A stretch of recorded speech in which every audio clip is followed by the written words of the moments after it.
Good evening everybody. Good evening प्रशंसा, आद्या, सरस्वती, विशाल, रोशन, नमन, सुमित, चंचल, खुश रहिए। श्रेया खुश रहिए।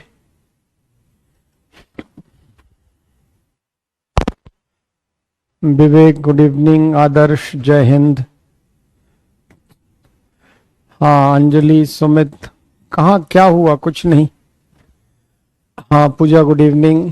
नूतन गुड इवनिंग।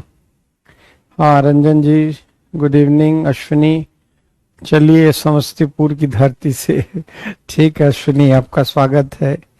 वीरेंद्र, हाँ रोशन खुश रहिए, खुश रहिए। आद्या बहुत बढ़िया हूं मैं, आप कैसे हैं? रोशन, शाहनवाज, अच्छा नहीं डाला है क्या? ठीक है शाहनवाज, मैं पूछता हूँ।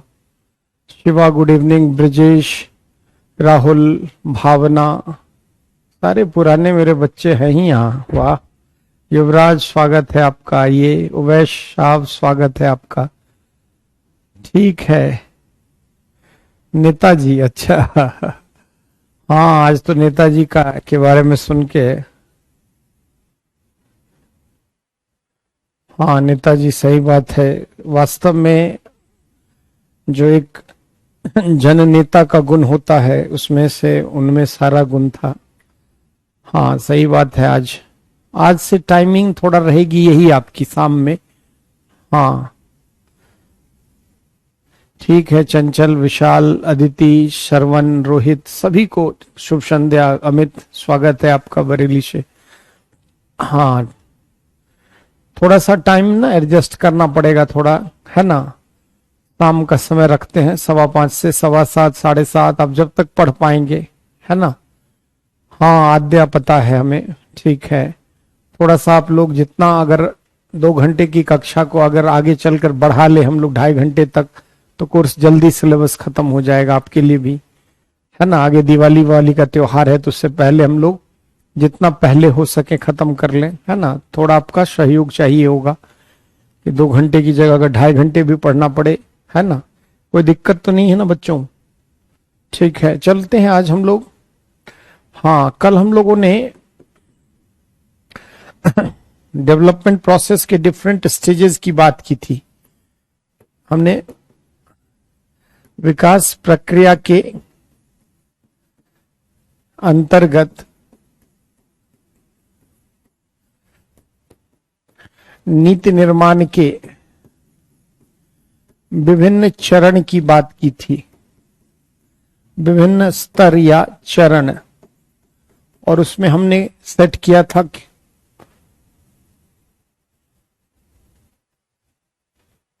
6 बजे से हिस्ट्री ऑप्शनल। अरुण ठीक है मैं बात करूंगा, पूछूंगा मैं, है ना।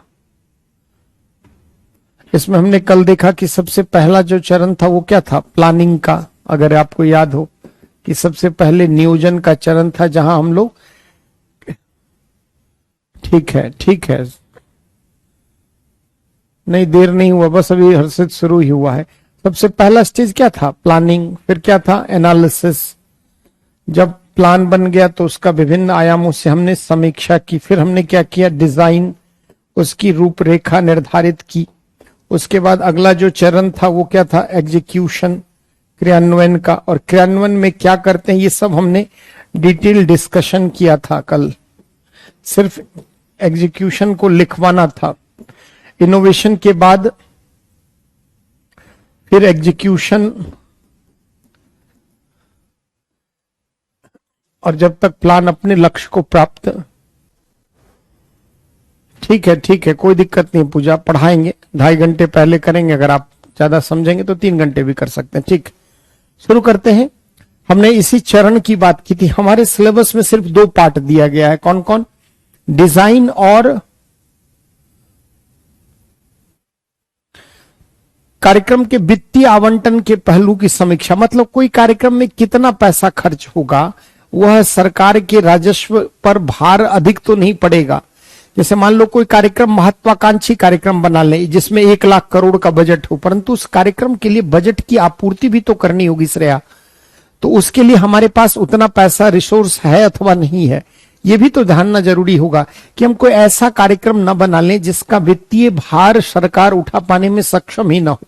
जैसे भारत में कई कार्यक्रम इसलिए भी फेल हो गए, जैसे भारत निर्माण कार्यक्रम, एक ऐसा महत्वाकांक्षी कार्यक्रम जिसको पूर्णता में प्राप्त करने के लिए बहुत अधिक पैसा चाहिए।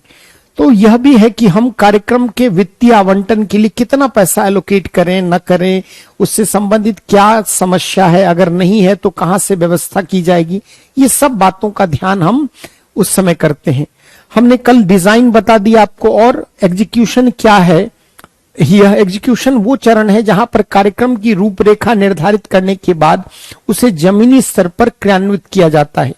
यानी एग्जीक्यूशन मतलब कार्यक्रम को फुल फ्लेजेड वे में बनाकर, उसकी रूपरेखा निर्धारित कर कार्यक्रम को जमीनी स्तर पर उतारा जाता है ताकि वह वांछित लक्ष्य को प्राप्त करे। और एग्जीक्यूशन के पार्ट पर कोई भी अगर खामी है तो यह कार्यक्रम सफलीभूत नहीं हो सकता। इसको समझा कल मैंने अच्छे से दिया था। थोड़ा सा लिखते हैं कार्यक्रम के क्रियान्वयन पर। तो अगला एक उसी के नीचे हेडिंग बना लेंगे, क्रियान्वयन। कार्यक्रम के क्रियान्वयन या कार्यान्वयन, जो भी लिखना चाहें। एग्जीक्यूशन, इस स्तर पर क्या समस्याएं थी, बहुत डिटेल कल हमने एनालिसिस कर दिया था, है ना।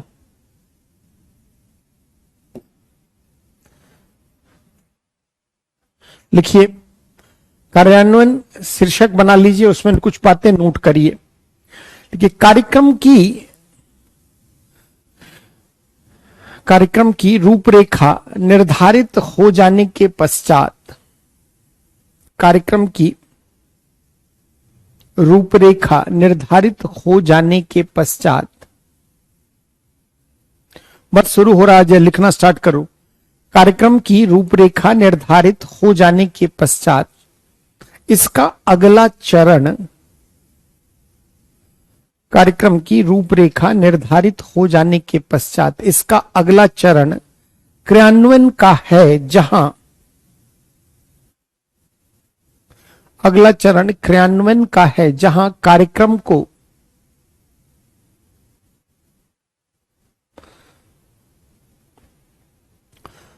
जमीनी स्तर पर क्रियान्वित किया जाता है।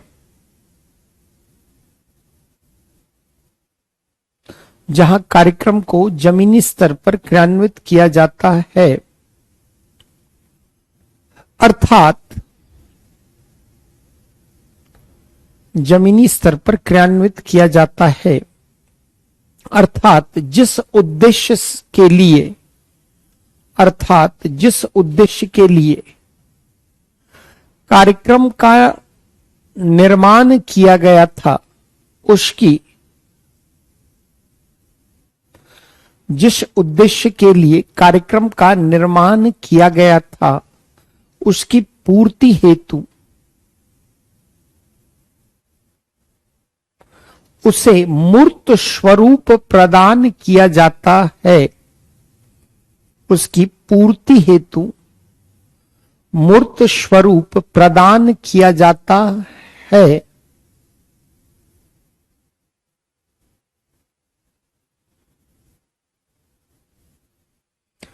देखिए, यह कार्यक्रम का महत्वपूर्ण चरण है, क्योंकि यह कार्यक्रम का महत्वपूर्ण चरण है, क्योंकि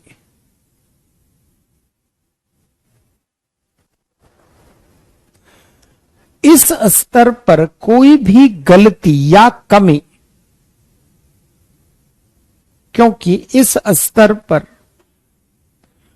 कोई भी गलती या कमी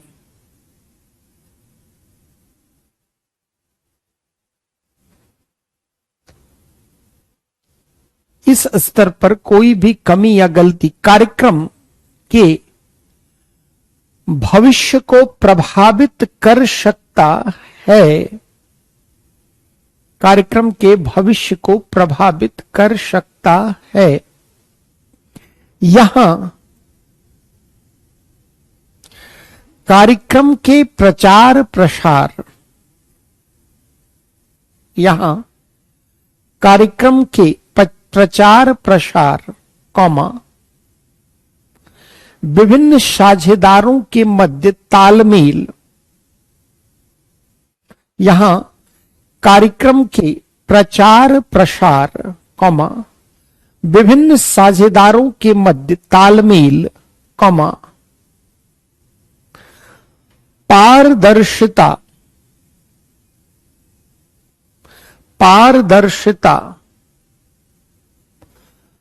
जवाबदेहिता का विशेष ध्यान रखा जाता है। पारदर्शिता एवं जवाबदेहिता का विशेष ध्यान रखा जाता है।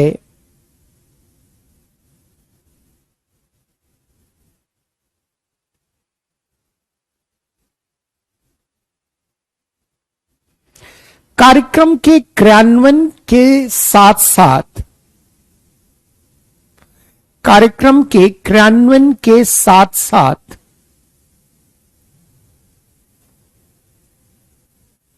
उसकी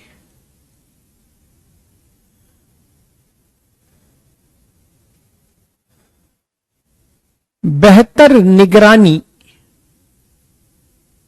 एवं अवलोकन की व्यवस्था, उसकी बेहतर निगरानी, मॉनिटरिंग एवं अवलोकन, ऑब्जर्वेशन की व्यवस्था बनाई जाती है। कार्यक्रम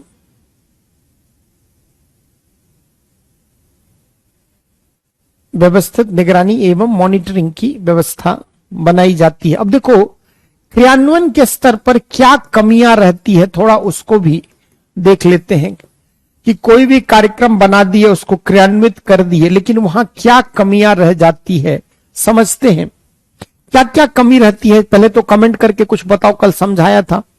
एग्जीक्यूशन के पार्ट पर जल्दी से 3-4 कमेंट करके बताओ क्या क्या समस्या आती है, क्योंकि प्रश्न पूछ रहा है यहां से। क्या समस्या आती है एग्जीक्यूशन के पार्ट पर, बताओ फटाफट, लेट मत करो। कि मान लो कार्यक्रम बन गया है, पहले प्लानिंग कर लिया, फिर एनालिसिस कर लिया, फिर डिजाइन बना दिया, एग्जीक्यूट कर दिया। एग्जीक्यूट करने के समय क्या क्या समस्या आती है। आज भारत में कई कार्यक्रम एग्जीक्यूशन के कारण सफल नहीं हो पाए, उसमें क्या समस्या रही है बताएं। तेजी से 2-4 पॉइंट बताओ, फिर मैं उसको नोट कराता हूं। क्या कमी रहती है? ठीक है, गुड। साधना, प्रशासनिक इच्छा शक्ति की गैर जवाबदेही, ठीक है। लॉ सही नहीं होना, सुपरविजन, करप्शन, गुड।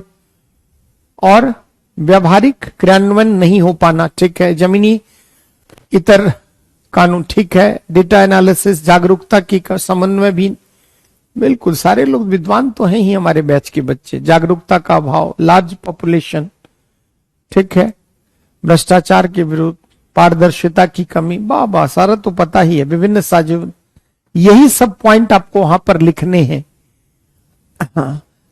एक परिसंघ का ढांचा नहीं लिखा, कल समझाया था कि कार्यक्रम के जितने पॉइंट आपने लिखे हैं वो सही है, ठीक है। विविधता जैसे सही है, सारे लोग लगभग सही हैं। पहला तो लोगों की जागरूकता का ध्यान नहीं रखा जाना, सामाजिक ताने बाने का ध्यान न रखा जाना, जैसे लोगों की धार्मिक भावनाएं, सांस्कृतिक भावनाओं का ध्यान नहीं रखा जाना, basic infrastructure, service delivery mechanism का कमजोर होना, जवाबदेहिता किस पर, हर व्यक्ति अपनी जवाबदेहिता किसी और पर डालता है।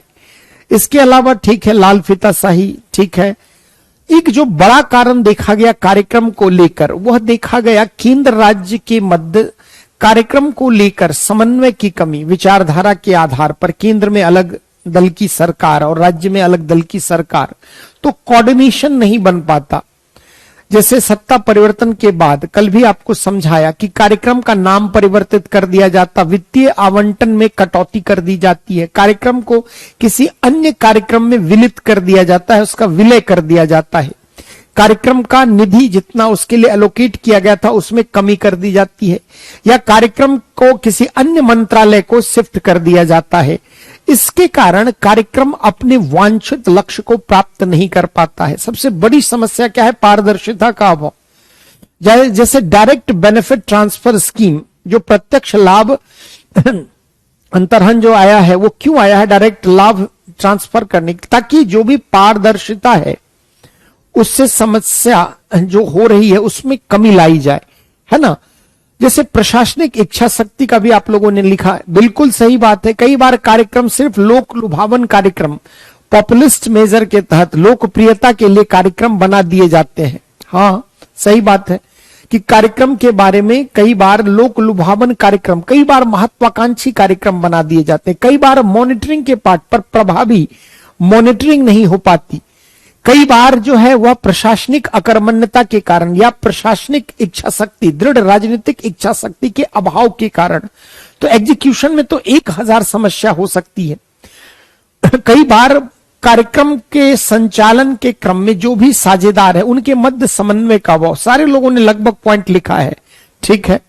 चलते हैं इसमें 2, 4, 5 पॉइंट जो प्रभावी हैं, 7, 8 पॉइंट नोट कर लेते हैं कि तो लिखते हैं कि कार्यक्रम के क्रियान्वयन के स्तर पर निम्न कमियां देखी जा सकती हैं। हाँ, सही बात है साधना, देख लिया। वेस्ट बंगाल सेंट्रल गवर्नमेंट, वही केंद्र राज्य के मध्य समन्वय वाली बात हो गई, है ना। देखिए, कार्यक्रम के क्रियान्वयन के स्तर पर निम्न कमियां प्रायः देखी जाती है। पहला, फर्स्ट, देखिए, सक्रिय जन भागीदारी का अभाव। सक्रिय जन भागीदारी का अभाव। अब यह अभाव के पीछे कारण हो सकता है क्या?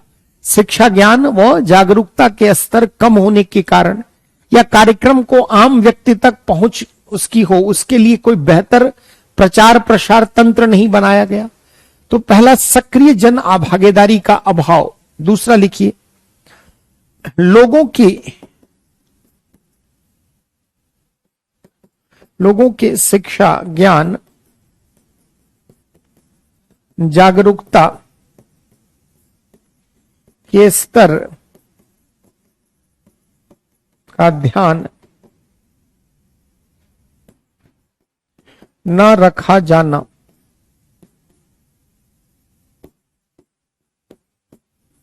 केंद्र एवं राज्य सरकारों के मध्य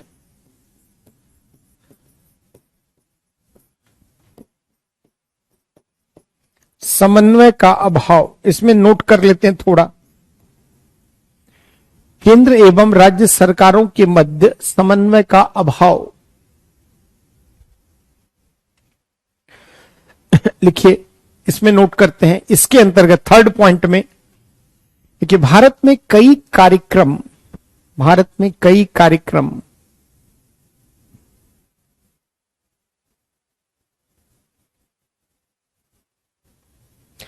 केंद्र एवं राज्यों के मध्य समन्वय के अभाव के कारण,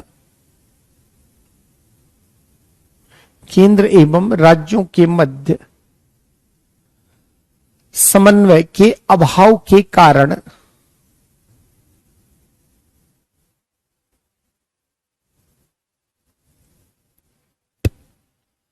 सफल नहीं रहे हैं।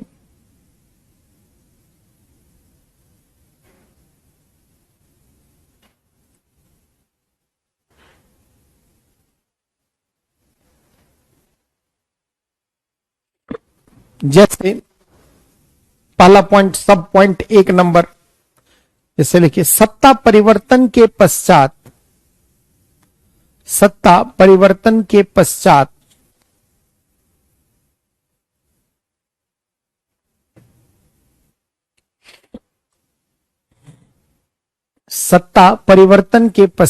कार्यक्रम का वित्तीय आवंटन कम करना। सत्ता परिवर्तन के पश्चात कार्यक्रम का वित्तीय आवंटन कम करना, कॉमा,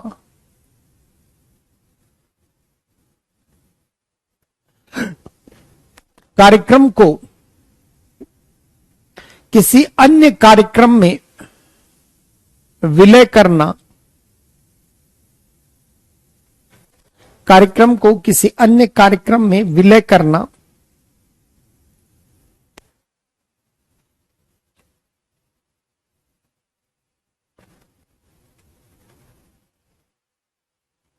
कॉमा, कार्यक्रम को स्थगित करना,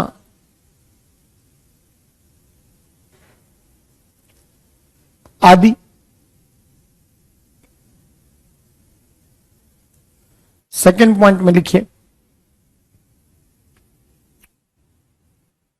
कार्यक्रम को स्थगित करना, बंद करना, आदि। पहला सब पॉइंट लिखा, दूसरा लिखो, केंद्र प्रवर्तित कार्यक्रमों में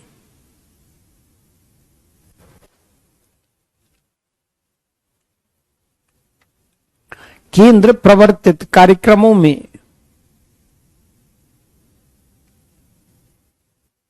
विरोधी दल या विचारधारा की राज्य सरकारों द्वारा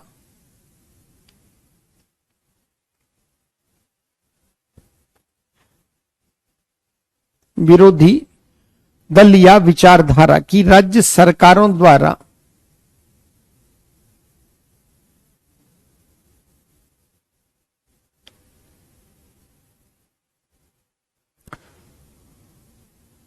वित्त की व्यवस्था न करना,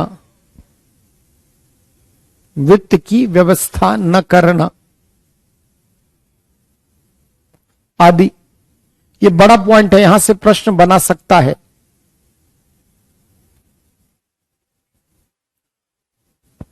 अब मेन पॉइंट पर आ जाओ।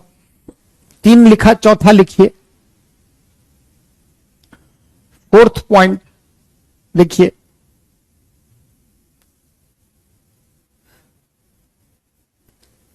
देखिए, प्रशासनिक व राजनीतिक दृढ़ इच्छा शक्ति का अभाव, प्रशासनिक व राजनीतिक दृढ़ इच्छा शक्ति का अभाव, प्रशासनिक व राजनीतिक दृढ़ इच्छा शक्ति का अभाव। नेक्स्ट, कि कार्यक्रम के स्तर पर व्याप्त भ्रष्टाचार, कार्यक्रम के स्तर पर व्याप्त भ्रष्टाचार,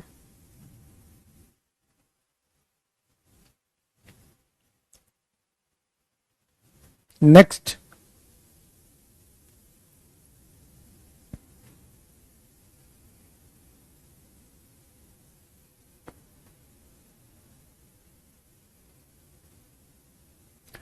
लिखिए, जमीनी स्तर की समस्याओं का ध्यान न दिया जाना,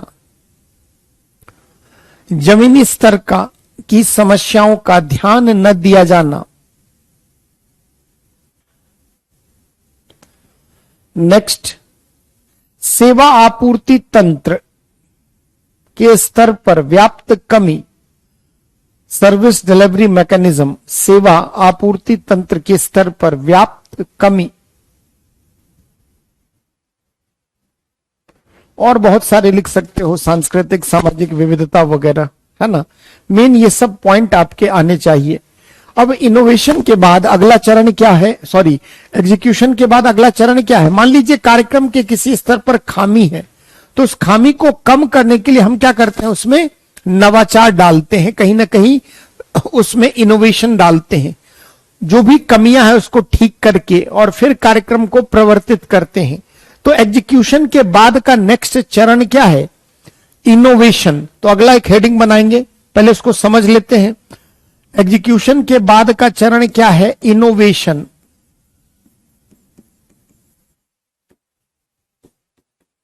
नवाचार। जब कार्यक्रम को प्रवर्तित किया और आपने देखा कि उपरोक्त कमियां है, अगर कमी है तो कार्यक्रम अपने वांछित लक्ष्य को प्राप्त कर पाएगा क्या, नहीं। तो करते क्या है, हम मॉनिटरिंग के दौरान हमें लगता है कि कार्यक्रम के स्तर पर ये समस्या है, तो हम कार्यक्रम को प्रभावी क्रियान्वयन के लिए जो भी कुछ समस्याएं हैं उसके निदान के लिए उसमें नवाचार तरीके से उस कार्यक्रम को बेहतर बनाने की कोशिश करते हैं। जैसे मान लो लोगों की सहभागिता कम है, सक्रिय भागीदारी कम है। क्यों नहीं है?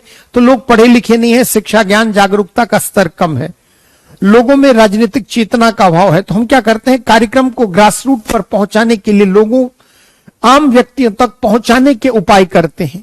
तो कार्यक्रम में इनोवेटिव आइडियाज डालकर नवाचारी तरीकों से कार्यक्रम को आम व्यक्ति तक पहुंचाया जाता है और फिर इसको एग्जीक्यूट किया जाता है। देखो, ये जो इनोवेशन यानी नवाचार और क्रियान्वयन, ये चलता रहता है तब तक जब तक कार्यक्रम अपने अभीष्ट लक्ष्य को प्राप्त न कर ले। कि नवाचार डाला और फिर क्रियान्वित किया, फिर कमी रही, फिर नवाचार, ये चक्र चलता रहता है जब तक कार्यक्रम अपने वांछित लक्ष्य को, जिसके लिए बनाया है, उसको प्राप्त न कर ले। यानी वांछित लक्ष्य को प्राप्त करने तक इनोवेशन हम उस कार्यक्रम में डालते रहते हैं। यानी क्रियान्वयन का ये स्तर जो है, उसके बाद का ये स्तर चलता रहता है। तो इसके बारे में संक्षेप में नोट करते हैं। नवाचार एक छोटा हेडिंग बना लो। मेन हमारे सिलेबस में दो ही है, कौन कौन? अभिकल्पन और क्रियान्वयन। वहां से हमने डिटेल देख लिया। नवाचार के बारे में भी थोड़ा लिखते हैं। लिखिए, क्रियान्वयन के स्तर पर किसी भी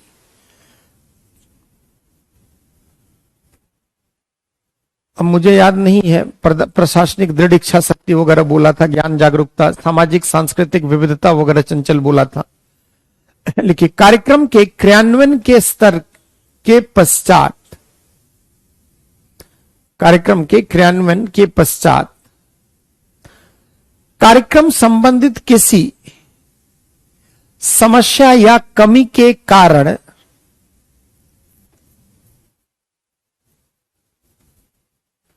कार्यक्रम संबंधित किसी समस्या या कमी के कारण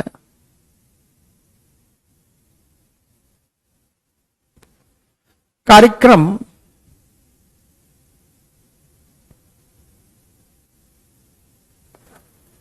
अपने प्रभाव को उत्पन्न कर पाने में सफल नहीं हो सकता। अतः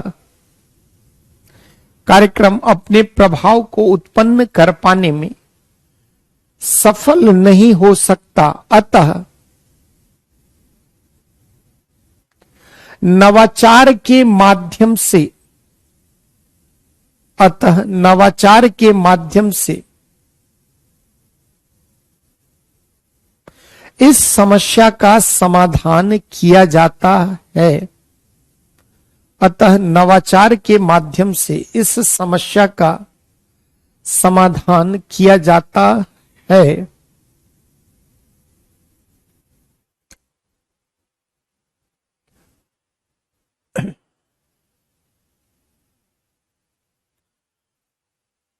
नवाचार के पश्चात कार्यक्रम को पुनः क्रियान्वित किया जाता है। नवाचार के पश्चात कार्यक्रम को पुनः क्रियान्वित किया जाता है।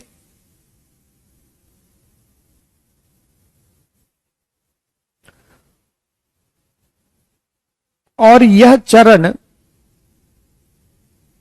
तब तक चलते रहता है जब तक,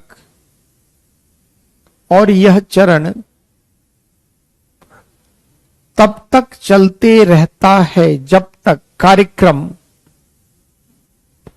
अपने वांछित लक्ष्य को प्राप्त न कर ले। यह चरण तब तक चलता रहता है जब तक कार्यक्रम अपने वांछित लक्ष्य को प्राप्त न कर ले।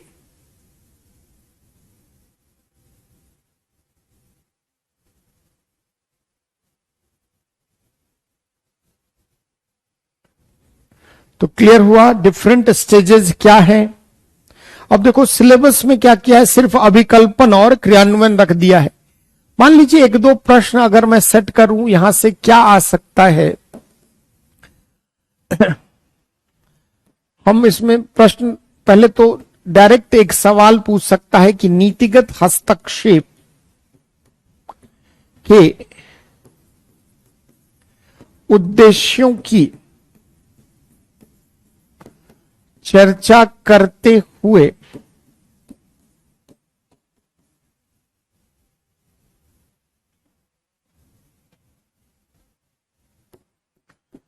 सामाजिक न्याय की प्राप्ति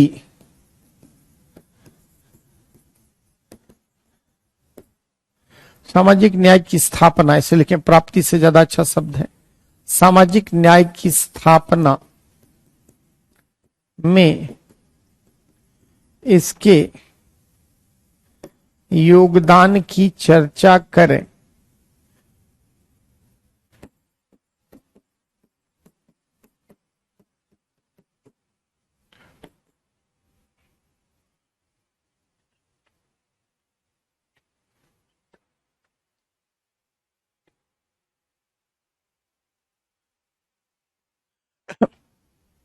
मॉनिटरिंग समझा चुका हूं, इसलिए डिटेल नहीं लिखाया।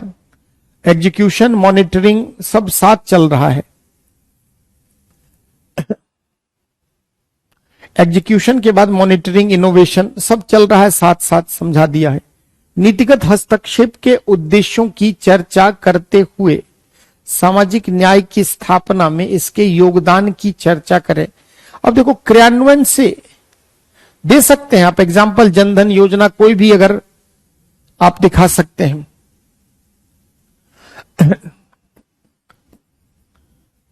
जैसे अब एक दूसरा प्रश्न पूछ सकता है, नीतिगत हस्तक्षेप के क्रम में अभिकल्पन के महत्व की, अभिकल्पन यानी डिजाइन के महत्व को स्पष्ट करते हुए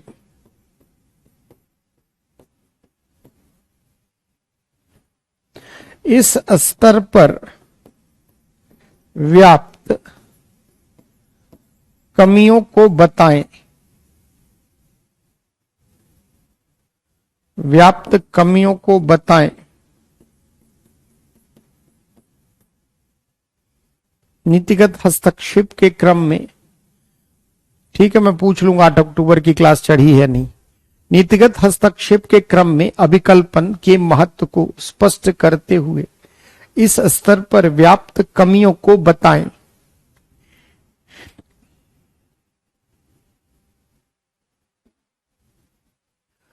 क्रियान्वयन के स्तर पर तो चर्चा कर ही चुका हूं कि क्रियान्वयन के स्तर पर क्या कमी देखी गई है जिससे कार्यक्रम प्रभावित हुआ है।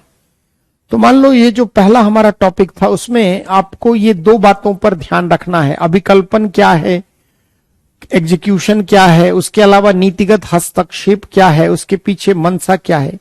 अब मान लो एक ओवरऑल नीतिगत हस्तक्षेप की कमी पूछ दे तो आप क्या कर सकते हैं? ठीक है, लिखवा दूंगा अभी तो सुन। जैसे मान लो एक तो आपने नीतिगत हस्तक्षेप के विभिन्न चरण आपने देख लिया। अगर मान लो ओवरऑल पूछ दे कि नीतिगत हस्तक्षेप में क्या कमियां है, उसका ओवरऑल क्या कमी होती है, तो अगर मान लीजिए फुल फ्लेजेड वे में नीतिगत हस्तक्षेप के चरण न पूछकर नीतिगत हस्तक्षेप की कमियां ही पूछ दे तो हम क्या बताएंगे? अब तक जितनी बातें आपने जहां जहां जो समझी उसको अगर एक जगह पूछ दे कि नीतिगत हस्तक्षेप की सीमा क्या है या इसकी कमियां क्या है, तो आप इसमें क्या कमी बताएंगे? जो आपने अलग अलग चरणों में देखा है उन सभी कमी को चाहे तो आप एक साथ दिखा सकते हैं कि नीतिगत हस्तक्षेप की कमियां क्या है। इससे कहीं ना कहीं कुछ संदर्भ में व्यक्ति की स्वतंत्रता प्रभावित होती है। एक संदर्भ में किसी न किसी तरह से अधिकारों पर एक प्रकार से युक्त निर्बंधन भी लगता है, तो वो पॉलिटी के कॉन्टेक्स्ट में है जब लॉ इन्फोर्समेंट की बात होती है। ओवरऑल हम क्या समझते हैं कि नीतिगत हस्तक्षेप की कमी क्या है? सैद्धांतिक परिप्रेक्ष्य में कुछ बातें होती है, व्यावहारिकता में कुछ और बातें होती है। प्रायः पिछली क्लास में आपको समझा चुका हूं कि अकादमिक परिप्रेक्ष्य में, सैद्धांतिक परिप्रेक्ष्य में फैसले लिए जाते हैं और उसको ग्रास रूट लेवल पर एग्जीक्यूट कर दिया जाता है। यह इसकी एक बड़ी कमी है। यानी नीतिगत हस्तक्षेप में पहली कमी क्या है कि जो सैद्धांतिक स्तर पर और व्यवहारिक स्तर के मध्य जो है वह समस्या आती है। इसके अलावा और क्या कह सकते हैं कि नीतिगत हस्तक्षेप कई बार राज्य उपयोगितावादी संदर्भ में लेता है फैसले। कुछ लोगों को हो सकता है कि इससे नुकसान दिखता हो, लेकिन जहां बृहत्तर परिप्रेक्ष्य की बात करते हैं तो वहां पर यह फैसला सकारात्मक प्रतीत होता है। अगर मान लीजिए नीतिगत हस्तक्षेप, जैसे आपको एक एग्जाम्पल सिखाया था, बताया था कि मान लीजिए आपको औद्योगिक संयंत्र लगाना है और जनजातियों का विस्थापन होना है। वैसी स्थिति में जनजातियों का विस्थापन अपने आप में बुरी बात है, लेकिन क्या बृहत्तर लक्ष्य की प्राप्ति के लिए, अधिक से अधिक राजस्व की प्राप्ति के लिए यह फैसला भी एक संदर्भ में तर्कसंगत है अथवा नहीं है? बिल्कुल है। तो हम यह भी नहीं कह सकते कि नीतिगत हस्तक्षेप जो है वह सभी को समान रूप में सकारात्मक लगता हो। कहीं ना कहीं कुछ लोगों को इससे नाराजगी भी अवश्य होगी।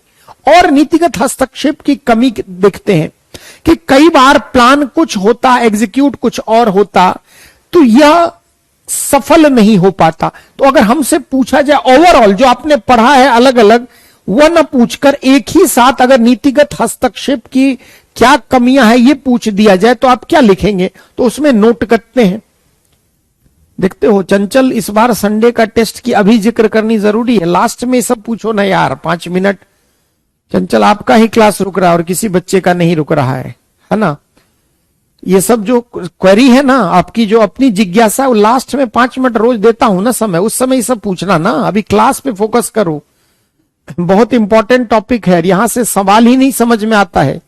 नीतिगत हस्तक्षेप की कमियां लिखते हैं। लिखिए, नीतिगत हस्तक्षेप का यद्यपि उद्देश्य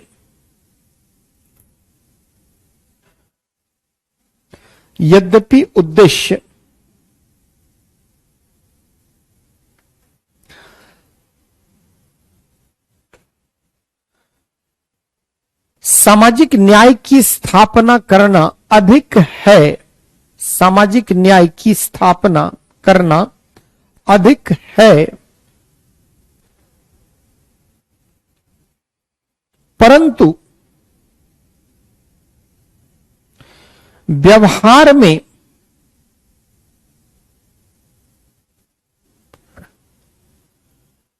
इसकी कुछ कमियां भी निम्न दिखाई पड़ती है, परंतु व्यवहार में इसकी कमियां भी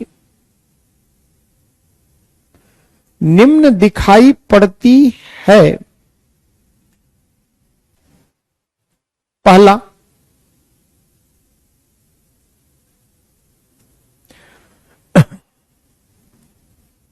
देखिए, सैद्धांतिक परिप्रेक्ष्य में, सैद्धांतिक व अकादमिक परिप्रेक्ष्य में, ऐसे लिखो, सैद्धांतिक व अकादमिक परिप्रेक्ष्य में फैसले अधिक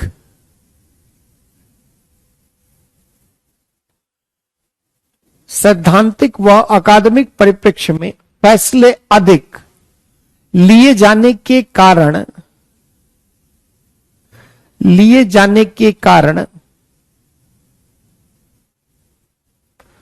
जमीनी स्तर की समस्याओं पर विशेष ध्यान नहीं, लिए जाने के कारण जमीनी स्तर की समस्याओं पर विशेष ध्यान नहीं।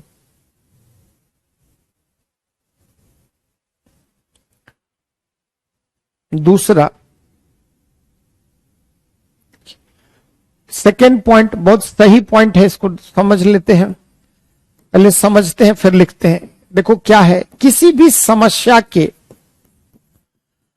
समग्र पहलू पर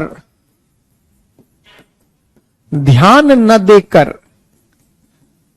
किसी विशिष्ट पहलू पर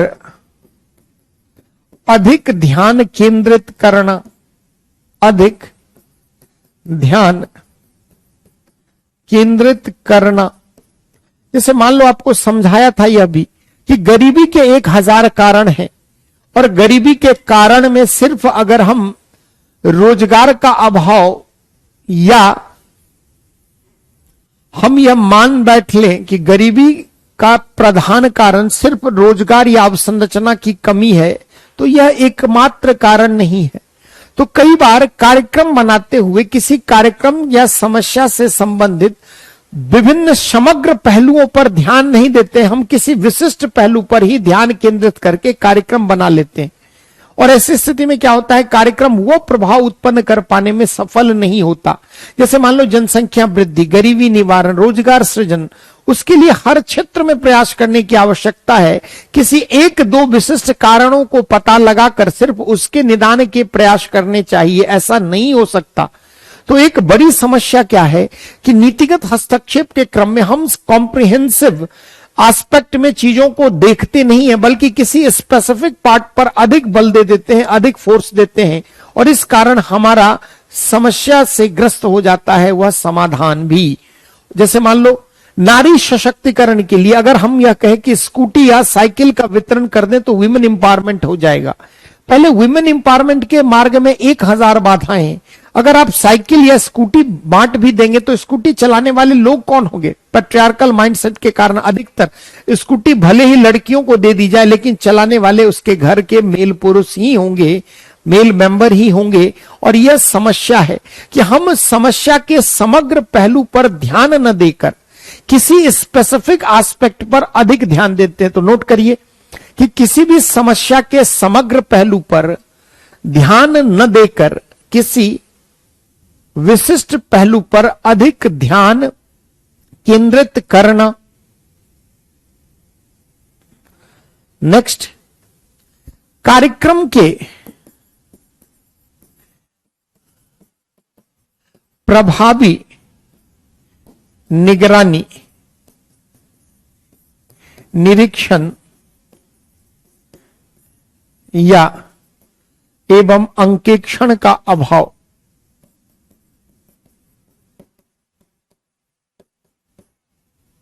अंकेक्षण का अभाव लिखो, पहले समझाता हूं। सबसे इंपॉर्टेंट क्या है कि कार्यक्रम का एक इफेक्टिव मॉनिटरिंग होना चाहिए। होता क्या है कि जैसे फ्लैगशिप कार्यक्रम क्यों अच्छे से चलते हैं, केंद्र सरकार उसको मॉनिटर करती है, प्रधानमंत्री कार्यालय उसकी जो है हर महीने हर डिस्ट्रिक्ट वाइज रिपोर्ट लेता है।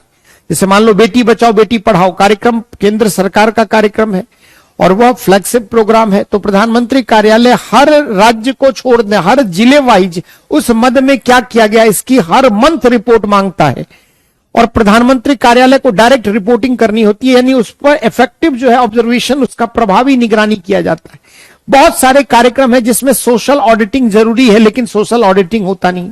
समाज के लोग जो है वह यह देखें कि कार्यक्रम जो चलाया जा रहा है वह कार्यक्रम किस तरह सही चल रहा अथवा नहीं चल रहा। तो कार्यक्रम के प्रभावी निगरानी या निरीक्षण या अंकेक्षण, सोशल ऑडिटिंग, जिसमें समाज के लोग भागीदार हों, इसके अभाव के कारण भी नीतिगत हस्तक्षेप जो है वह सफल नहीं हो पाता। थर्ड पॉइंट लिखिए, लिखिए व्यक्तिगत स्वतंत्रता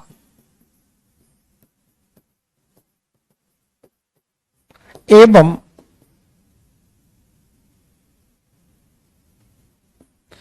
अधिकार के मार्ग में बाधक, मार्ग में कभी कभार बाधक, समझा दिया आपको।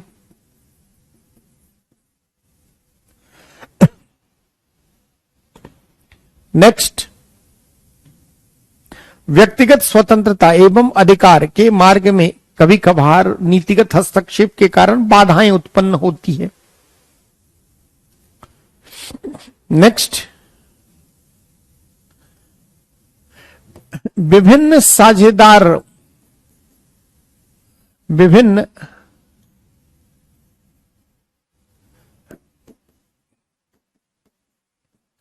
साझेदारों के मध्य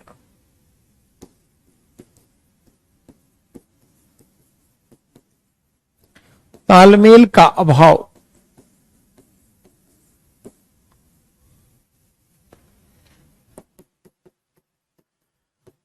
समग्र राष्ट्र के स्तर पर एक समान नीति, योजना या कार्यक्रम का क्रियान्वयन याद है आपको समझाया भी था, one size fit for all, कि पूरे राष्ट्र के स्तर पर एक ही कार्यक्रम नीति बना दो और पूरे देश पर उसको इंप्लीमेंट कर दो। यह भी नीतिगत हस्तक्षेप।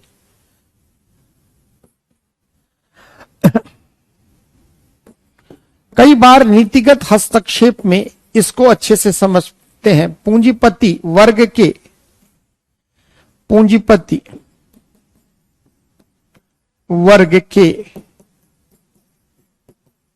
हितों का विशेष ध्यान, जैसे वर्तमान सरकार पर भी अक्सर आक्षेप लगता रहता, अंबानी अडानी को सपोर्ट करती है यह सरकार। पहले भी जो भी सरकार सत्ता में रही है उसमें कुछ पूंजीपति के हितों को संवर्धित करने का आक्षेप लगता रहता है कि यह जो सरकार है यह किसानों की, आम जनताओं की समस्याओं पर ध्यान न देकर या कुछ विशिष्ट वर्ग के लोगों, खास करके पूंजीपति या औद्योगिक घरानों या कॉरपोरेट घरानों के लोगों को फायदा पहुंचाने के लिए ऐसी नीतियों का निर्माण कर रही है। सुना होगा अक्सर, जैसे कई बार एक डिबेट चलता है कि किसानों की ऋण माफी या उद्योगपतियों की ऋण माफी सरकार द्वारा समय समय पर कई बार पूंजीपति वर्ग का के लिए एक बड़ा राशि जो है माफ कर दिया जाता है और इसको लेकर सरकार की आलोचना होती है। कई बार किसानों को सहायता पहुंचाने के लिए सरकार के द्वारा किसानों को दिए गए लोन को माफ कर दिया जाता है। तो कई बार यह आलोचना होती है कि किसानों की ऋण माफी न होकर क्यों सरकार पूंजीपति वर्ग के हितों का ध्यान रखते हुए उनके ऋण को माफ करती है। जैसे अक्सर इस सरकार पर भी लगा कि 6 से लेकर 9 लाख करोड़ रुपया इन्होंने पूंजीपतियों का माफ कर दिया और किसानों के मद में अब तक जो है 3 लाख करोड़ रुपया भी जो है वह किसानों के लोन वेवर में पैसा खर्च नहीं किया गया। अक्सर नीतिगत हस्तक्षेप में किसी भी सरकार, किसी भी दल या विचारधारा की हो, उस पर यह आक्षेप लगता रहता है कि वह पूंजीपति वर्ग के हितों का ध्यान नहीं रखती है, विशेष ध्यान नहीं रखती है। अब तुम्हारा चंचल पीछे करूंगा तो हमारे सारे बच्चे डिस्टर्ब हो जाएंगे, वीडियो में देख लेना। समझते हैं, जैसे अब देखो, एक तरफ किसान की ऋण माफी है और एक तरफ पूंजीपतियों की ऋण माफी की। अगर पूंजीपतियों के, मैं किसी का समर्थन नहीं करता, मैं आपको तर्क रखता हूं, डिसीजन आपको लेना है। मान लीजिए किसानों की ऋण माफी की बात हो, उसमें अधिकतर किसान जिनका ऋण माफ होता है, क्या उनमें उद्यमशीलता की भावना हाल के वर्षों में बढ़ी है क्या? जैसे मान लीजिए हमारे यहां लोक लुभावन चुनावी वादों के तहत या वोट बैंक पॉलिटिक्स के तहत हम किसानों की ऋण को माफ करने की मुहिम चलाते हैं। ऐसा नहीं कि सभी किसान ऐसे, कुछ जरूरतमंद भी हैं जिनके ऋण को माफ किया जाना चाहिए। परंतु आप देखोगे हाल के वर्षों में न, पिछले 2-3 दशकों में जो चुनावी राजनीति है उसने वोट बैंक के पॉलिटिक्स के लिए कई बार किसानों का ऋण माफ किया है। चलिए दोनों को तुलना करते हैं। अगर हम पूंजीपति वर्गों के ऋण को माफ करते हैं, उनमें उद्यमशीलता की भावना है, वो रोजगार सृजन करते हैं, वो कॉर्पोरेट टैक्स देते हैं, ऐसी स्थिति में एक देश की इकोनॉमी में एक बड़ा पैसा इन पूंजीपति वर्गों के द्वारा प्रदान किया जाता। नो नहीं, इसमें कोई शक नहीं कि किसान भी उत्पादक वर्ग से है, वह अन्न उगजाता है और कहीं ना कहीं किसानों का भी योगदान इस देश को अधिक है। लेकिन अगर ऋण माफी के वक्त सरकार द्वारा नीतिगत हस्तक्षेप में अक्सर इल्जाम लगाता है कि वह किसी विशिष्ट वर्ग, खास करके पूंजीपति वर्ग के हितों का विशेष ध्यान रखती है, असल रिटर्न इनसे अधिक मिलता है किसानों में। जैसे अगर आप सोचिए कि आजादी से लेकर अब तक सरकारों के द्वारा कितनी बार किसानों की ऋण माफी की गई, उसका दुष्परिणाम यह हुआ कि किसान जानकर ऋण लेते हैं, उन्हें लगता है कि चुनाव आते वक्त कहीं ना कहीं उनकी ऋण माफी होगी। उनमें जो उद्यम करने की शक्ति है, अधिकतर में, ऐसा नहीं कह सकता कि सभी में, अधिकतर किसानों में उद्यमशीलता की भावना नहीं पनपती। उसके पीछे कारण है कि एक तो सब्सिडाइज रेट पर लोन मिलता और दूसरा कई बार लोन उनका क्या होता, माफ हो जाता। अगर लोन को पे करना उनके लिए कठिन है तो क्यों है, यह भी तो सोचना होगा। पूंजीपतियों के ऋण को अगर माफ करते हैं तो इसमें रिटर्न मिलती है, इसलिए भी तो कई बार नीतिगत हस्तक्षेप में यह इल्जाम लगता है कि पूंजीपति वर्ग के हितों का विशेष ध्यान। कई बार नीतिगत हस्तक्षेप की कमी क्या है कि इससे संतुलित क्षेत्रीय विकास न होकर असंतुलित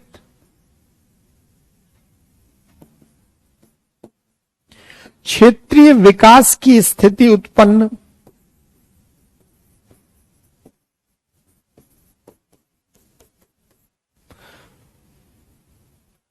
समझते हैं क्या लिखा है कि मान लो नीतिगत हस्तक्षेप के पीछे मंशा क्या थी, पहली ही क्लास में आपको समझा दिया। विकास करना, विकास समग्र अवधारणा, सामाजिक, आर्थिक, शैक्षणिक, राजनीतिक सभी क्षेत्र में विकास करना।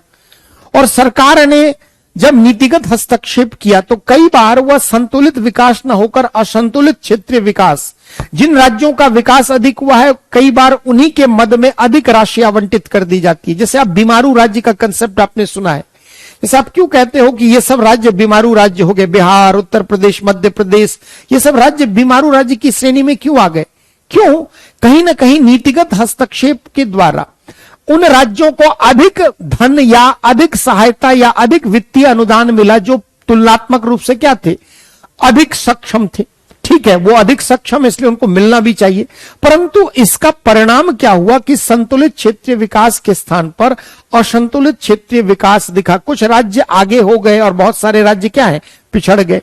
तो अगर आपसे ओवरऑल पॉलिसी इंटरवेंशन की प्रॉब्लम्स अगर पूछी जाए तो आप बता सकते हैं। कुछ और भी एक दो पॉइंट लिख सकते हैं, जैसे कुछ लोगों को व्यक्तिगत स्तर पर इसका नुकसान भी हो जाता है, जिनको संपत्ति से वंचित होना पड़ा, जिनको कहीं ना कहीं विस्थापन उनका हुआ। तो लिख लेते हैं एक लास्ट पॉइंट, वो भी नोट कर लो, इंपॉर्टेंट है।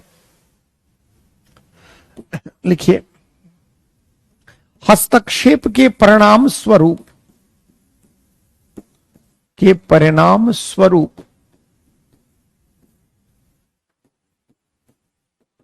कुछ समूहों, वर्गों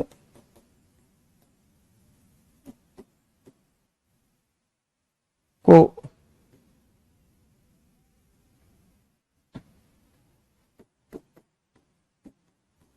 नुकसान, ब्रैकेट में लिख सकते हैं जीवन निर्वाह का संकट, विस्थापन,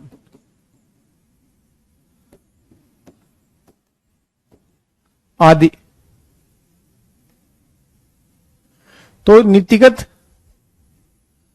हाँ सही बात है, जो बीमारू राज्य हैं या जो राज्य पिछड़ रहे हैं उनमें थोड़ा नीतिगत प्राथमिकताओं में थोड़ा ध्यान अधिक देखना है। तो नीतिगत हस्तक्षेप क्या है, क्यों होता है, इसकी कमियां क्या है, इसके विभिन्न चरण क्या है, क्लियर हुआ? Any doubt? अगर आपको कोई डाउट है इस टॉपिक में, अब तक जो हमने पढ़ा है पिछले 2-2.5 दिनों में, अगर उसमें अगर कोई समस्या है तो प्रश्न पूछे, नहीं तो हम लोग नया टॉपिक स्टार्ट करेंगे।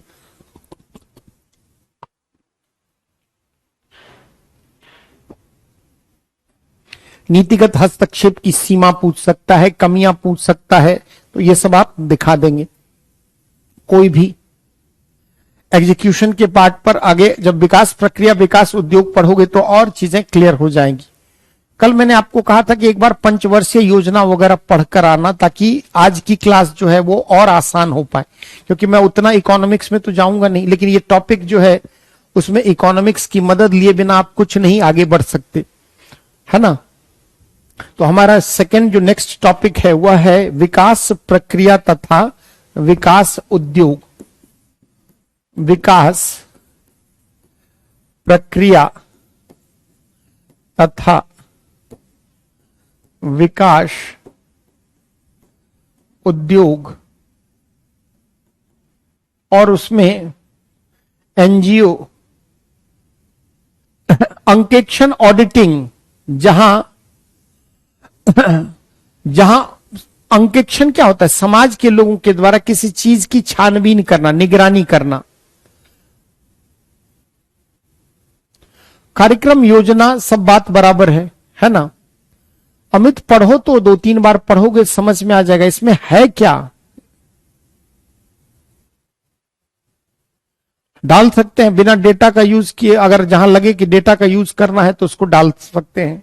अब देखो ये जो टॉपिक है, यह लिखा क्या है, विकास प्रक्रिया तथा विकास उद्योग, और आगे उसमें क्या लिखा है, इसमें गैर सरकारी संगठन लिखा है, गैर सरकारी संगठन।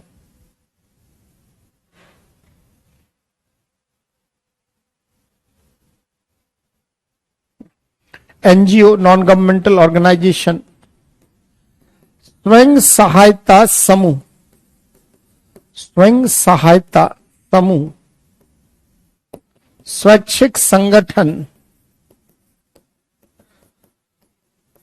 ट्रस्ट या न्यास, लोकोपकारी संस्थाएं,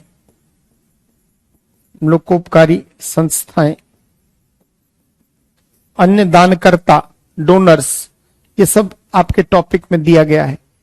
थोड़ा टॉपिक का शीर्षक को समझें तो आप समझ पाएंगे। लिखता क्या है कि डेवलपमेंट प्रोसेस तथा डेवलपमेंट इंडस्ट्री, और उसमें किसका रोल, एनजीओ का रोल विकास प्रक्रिया और विकास उद्योग में, स्वयं सहायता समूह का रोल कहां, विकास प्रक्रिया और विकास उद्योग में, स्वैच्छिक संगठन या ट्रस्ट, न्यास जिसको कहते हैं, या लोकोपकारी दानकर्ता, डोनर्स ऑर्गेनाइजेशन, इन सब का रोल किसमें पूछ रहा है कि डेवलपमेंट प्रोसेस और डेवलपमेंट इंडस्ट्री में। अब देखो यहां पर यही सब क्यों रखा गया है इसको थोड़ा पहले समझ लेते हैं। जैसे हमने पिछली क्लास में भी आपको क्या बताया कि विकास एक समग्र अवधारणा है ना, विकास एक समग्र अवधारणा है जिसमें सभी क्षेत्र में विकास समाहित है, चाहे वह सामाजिक क्षेत्र हो, चाहे वह शैक्षणिक क्षेत्र हो, चाहे वह राजनीतिक क्षेत्र हो, चाहे वह स्वास्थ्य क्षेत्र हो, चाहे वह सांस्कृतिक क्षेत्र हो। यानी जब हम विकास की बात करते हैं तो हमने पिछली क्लास में देखा कि विकास जो है वह एक बहुआयामी अवधारणा है, वह एक समग्र अवधारणा है। यानी विकास को हम सिर्फ आर्थिक मोर्चों में प्रगति से नहीं समझ सकते हैं, यानी विकास में हर परिदृश्य शामिल है।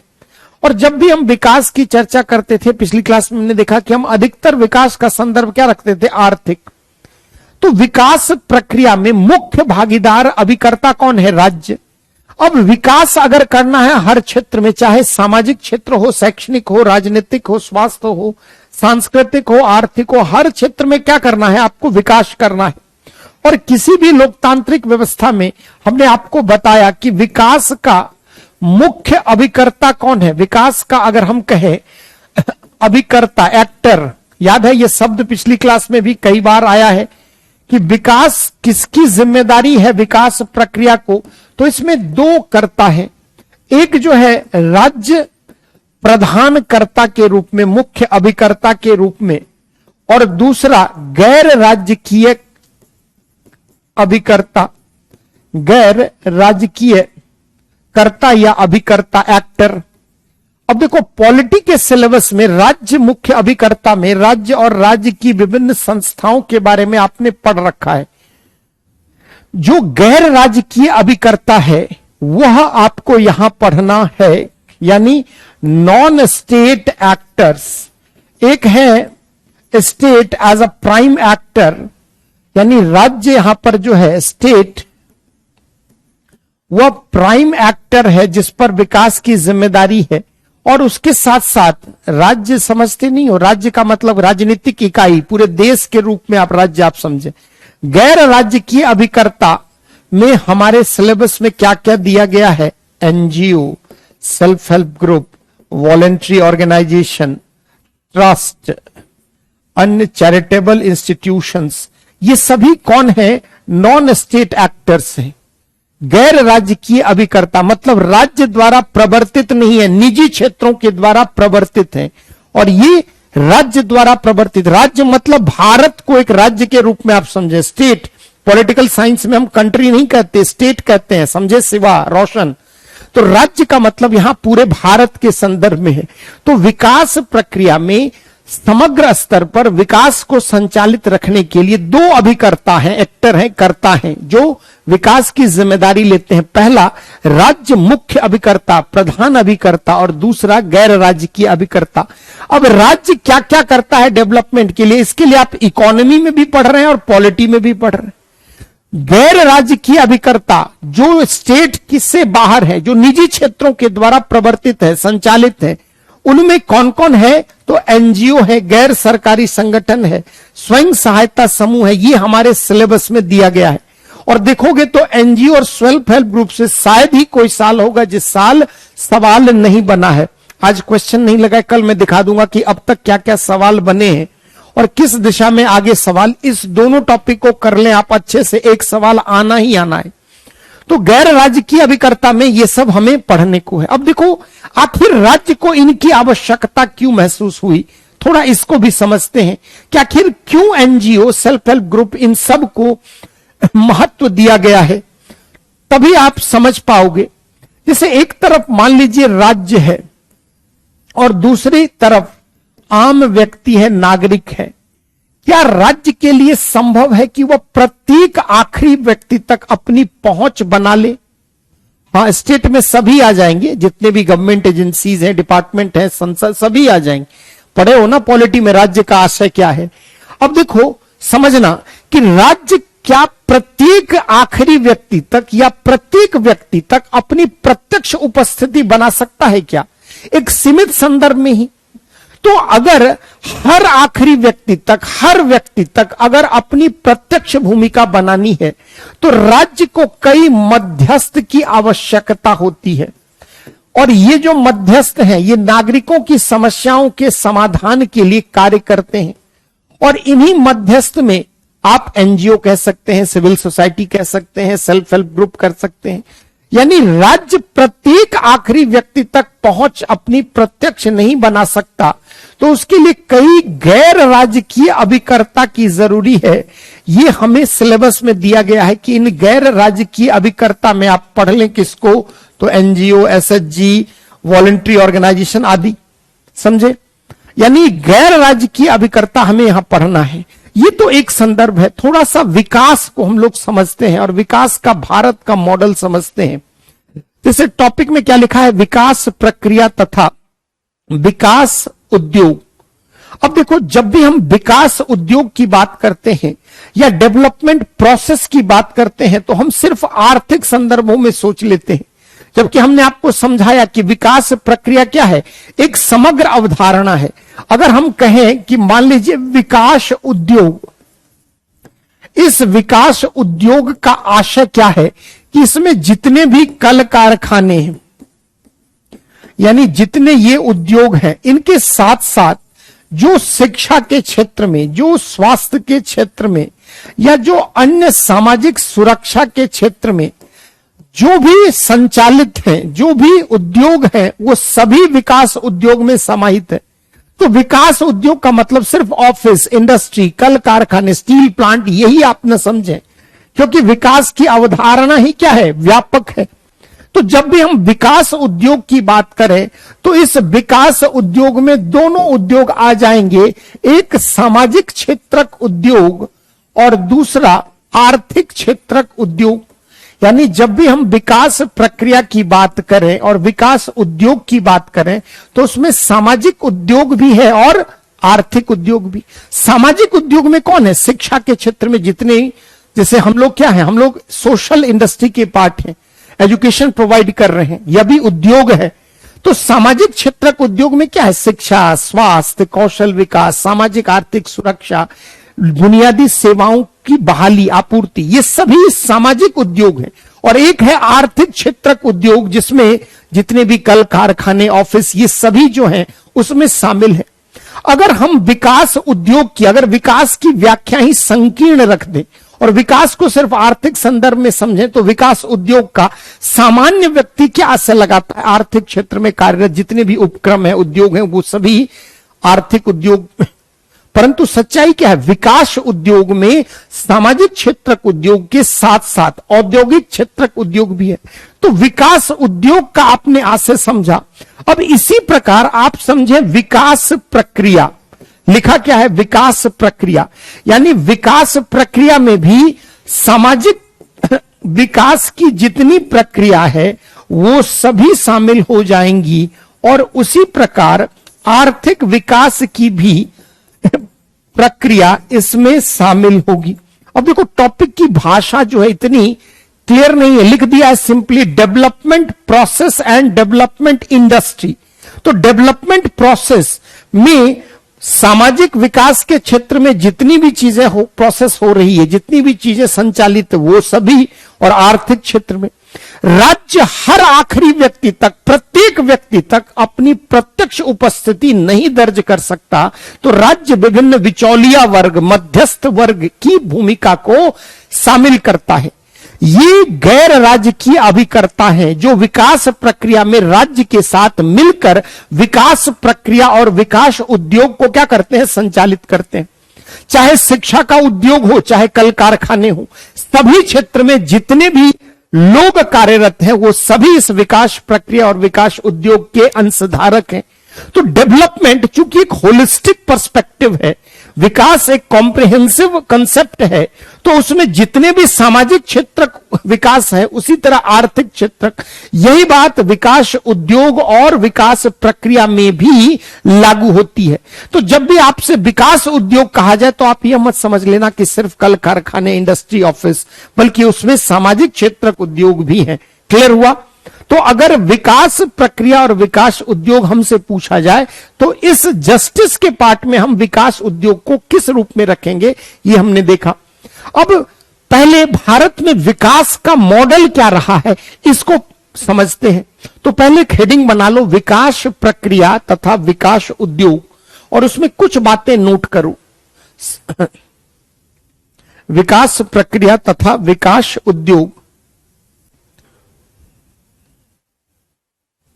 हेडिंग बना लो, सेकेंड यूनिट आपका सिलेबस का है, विकास प्रक्रिया तथा विकास उद्योग।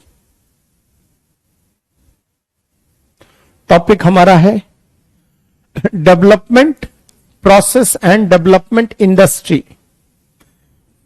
ये सभी कौन से हैं? तो गैर सरकारी भी कह सकते हो या गैर राजकीय अभिकर्ता। लिखिए, स्पीडली थोड़ा नोट करो। लिखिए, विकास एक बहुआयामी एवं समग्र अवधारणा है।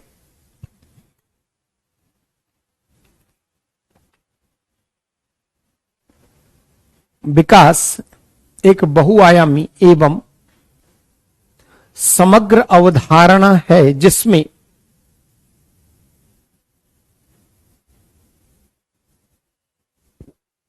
सभी क्षेत्रों में प्रगति, उन्नति, वृद्धि शामिल है, जिसमें सभी क्षेत्रों में प्रगति, उन्नति, वृद्धि, तरक्की आदि शामिल है। प्रायः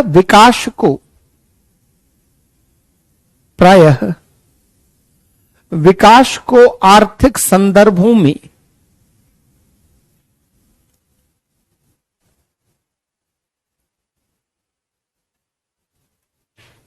देखता हूं, पीडीएफ में कोशिश करूंगा, प्रयास। प्रायः विकास को आर्थिक संदर्भों में अधिक देखा जाता है, जबकि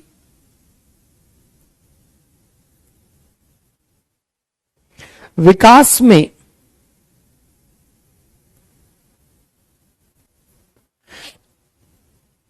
आर्थिक क्षेत्र के साथ साथ सामाजिक, शैक्षणिक, राजनीतिक, जबकि विकास में आर्थिक क्षेत्र के साथ साथ सामाजिक, शैक्षणिक, आर्थिक, राजनीतिक आदि भी शामिल हैं।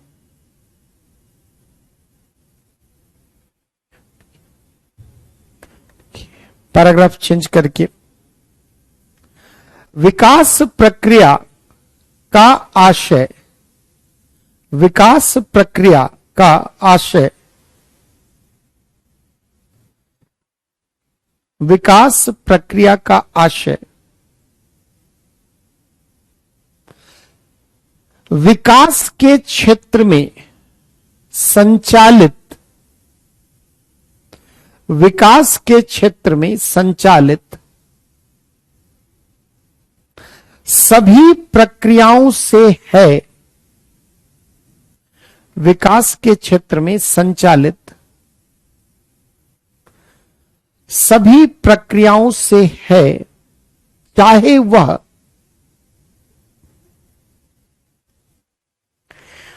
आर्थिक प्रक्रिया हो, चाहे सामाजिक प्रक्रिया,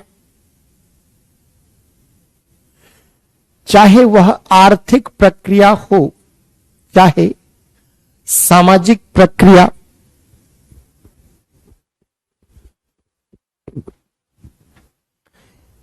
चाहे वह सामाजिक प्रक्रिया हो या आर्थिक प्रक्रिया। देखिए, इसी प्रकार विकास उद्योग में भी,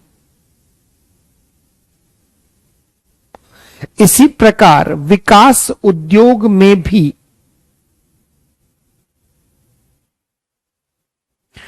सभी शामिल हैं, चाहे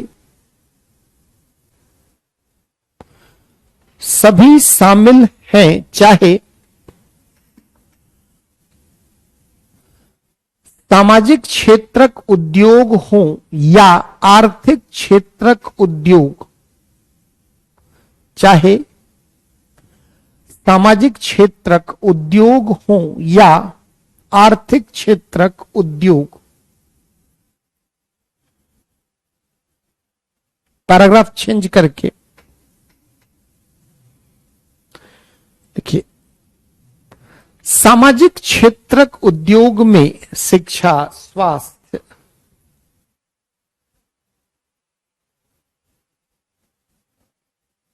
सामाजिक क्षेत्रक उद्योग में शिक्षा, स्वास्थ्य, कौशल विकास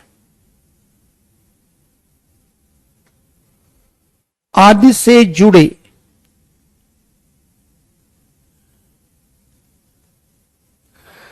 विभिन्न उद्योग शामिल हैं।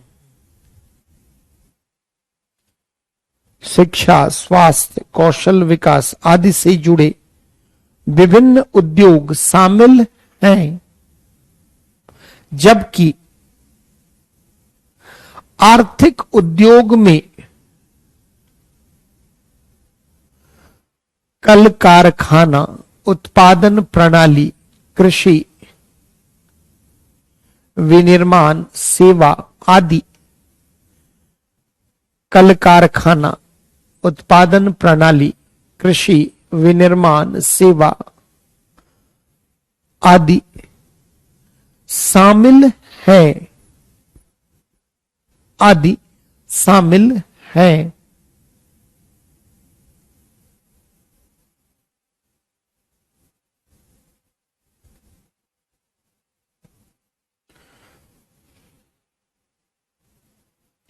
अब एक हेडिंग बना लोगे, भारत में विकास का मॉडल। भारत में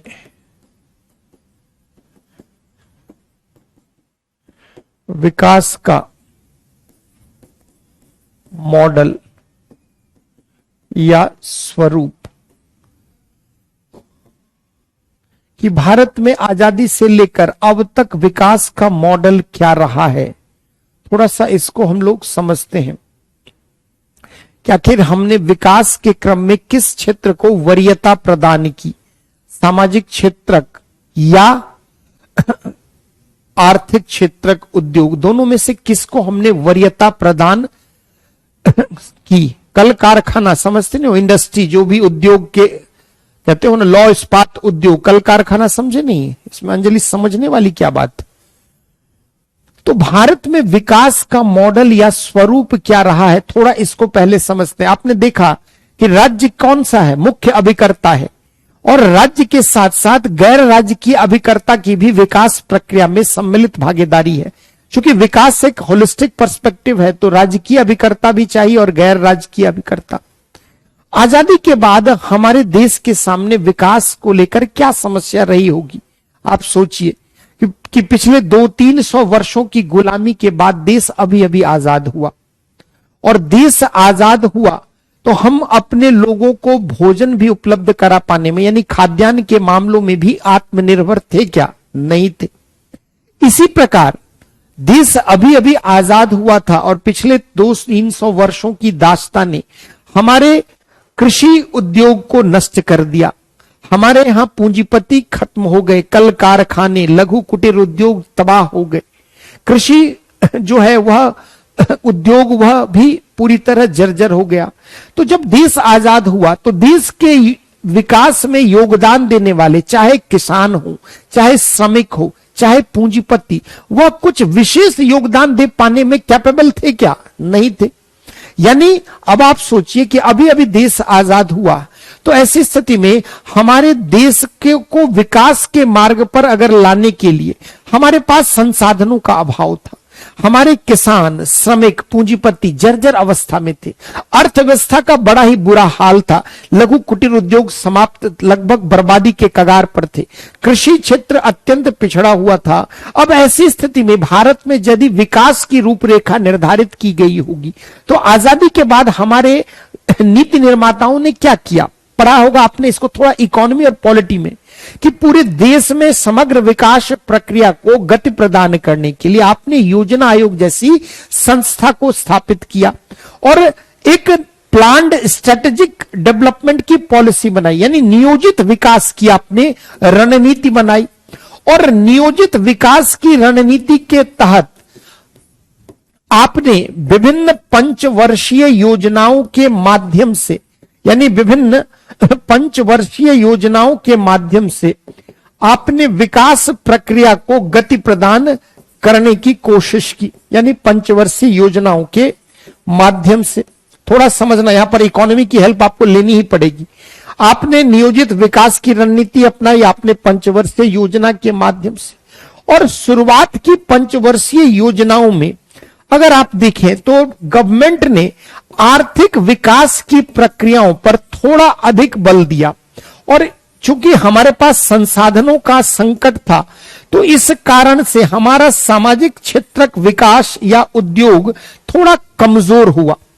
यानी शुरुआत की जो पंचवर्षीय योजना है, अगर शुरू से लेकर 8 पंचवर्षीय योजना तक अगर हम बात करें, तो उसमें हमने किस क्षेत्र को प्राथमिकता दी? कहीं ना कहीं हम औद्योगिक ढांचे को, कृषि को सुधारना, अवसंरचनात्मक सुविधा का विकास करना, और जो हमारे नियोजित विकास की रणनीति के तहत ऐसा माना गया कि देश को अगर विकास के मार्ग पर लाना है तो पहले इकोनॉमिक डेवलपमेंट को तरजीह देनी होगी, प्राथमिकता देनी होगी। और शुरुआत के जो भी योजनाएं बनी उसमें आर्थिक विकास की प्रक्रियाओं पर अधिक बल दिया गया। परंतु यह भी देखा गया कि जनसंख्या की अधिकता के कारण या आर्थिक विकास के स्तर पर भी हम कोई बहुत बेहतर प्रदर्शन न होने के कारण हमारा सामाजिक क्षेत्रक विकास और क्या हुआ? धीरे धीरे पिछड़ गया। और 90 तक आते आते देश में विकास तो हुआ, परंतु वह न्याययुक्त विकास नहीं हुआ। ग्रोथ विथ जस्टिस नहीं हुआ, ग्रोथ विदाउट जस्टिस हुआ। मतलब कि न्याय कर जो है उसके अंतर्गत सामाजिक न्याय और आर्थिक न्याय दोनों की बात है। ऐसी स्थिति में आर्थिक विकास की नीतियों के कारण जहां एक और लोगों के जीवन की गुणवत्ता थोड़ी बहुत बढ़ी, रोजगार थोड़े बहुत उपलब्ध हुए, परंतु व्यापक मात्रा में गरीबी, बेरोजगारी, अशिक्षा, दरिद्रता ये सब देखी गई, तो लगा कि जो हमारा विकास का मॉडल है उसमें हमने आर्थिक क्षेत्रों पर बल तो दिया, परंतु इसके परिणाम स्वरूप न्याययुक्त विकास के स्थान पर न्याय विहीन विकास की संकल्पना अधिक दिखाई पड़ी। आर्थिक, सामाजिक आर्थिक विषमता बढ़ गई। एक तरफ ग्रामीण क्षेत्रों का विकास पिछड़ गया, कुछ मुट्ठी भर नगरीय क्षेत्र विकास के पायदान पर आगे आगे, तो ग्रामीण नगरीय जो अंतराल विकास के स्तर पर थी वो अधिक देखी गई। गरीबी निवारण की तमाम योजनाओं के बाद हम गरीबी निवारण में अपेक्षित सफलता प्राप्त नहीं कर पा रहे थे। शिक्षा के मोर्चे पर या मानव विकास के अन्य मोर्चे पर हमारी स्थिति अत्यंत दयनीय थी। तो 90 तक आते आते हमें लगा कि विकास प्रेरित जो भी हमारी नीतियां हैं वह बहुत सारी समस्याओं से जूझ रही है और उसमें विकास तो हुआ परंतु वह न्यायुक्त विकास नहीं हुआ। और यहीं से 90 के दशक में एक न्यायुक्त विकास की संकल्पना जन्म लेती है, जिसको हम कह सकते हैं मानव विकास के रूप में, जिसको हम कह सकते हैं समावेशी विकास के रूप में, जिसको हम कह सकते हैं सतत विकास के रूप में। यानी शुरुआत के विभिन्न पंचवर्षीय योजनाओं में जो भी हमने कार्यक्रम, नीति या अन्य उपबंध किए, उससे विकास तो हुआ। मरो मत राजेंद्र, बंद कर लो उस मोबाइल को और जाकर पट्टी लगाकर आंख पर सो जाओ, है ना। और परीक्षा से एक दिन पहले पट्टी हटा लेना, फिर दोष देने के लिए हम कोचिंग वाले शिक्षक हैं ही, है ना। आर्थिक विकास के मॉडल में विसंगतियां थी, उस विसंगतियों के कारण आर्थिक विकास तो हुआ परंतु वह मानव विकास में बिल्कुल तब्दील नहीं हो पाया। समावेशी विकास में समाज के सभी वर्गों तक वह विकास नहीं पहुंच पाया। सतत विकास जैसी संकल्पना पर्यावरणीय चिंताओं को जन्म देने वाला विकास हुआ।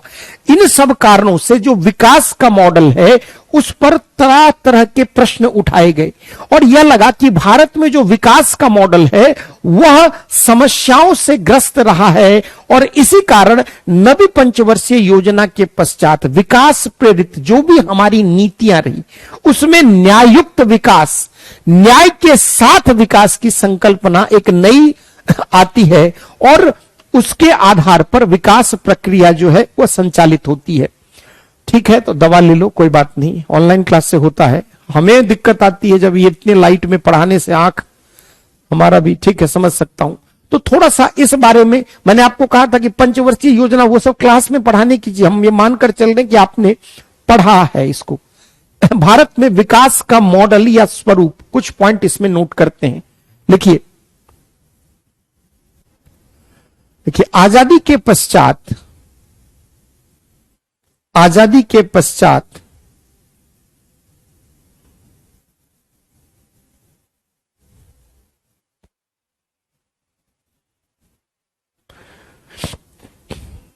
भारत में विकास प्रक्रिया को गति प्रदान करने हेतु,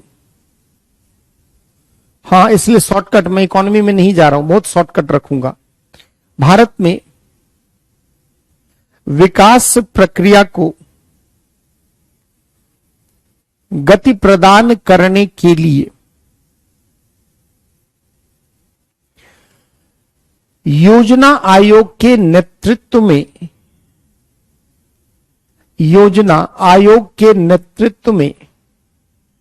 नियोजित विकास की रणनीति, योजना आयोग के नेतृत्व में नियोजित विकास की रणनीति अपनाई गई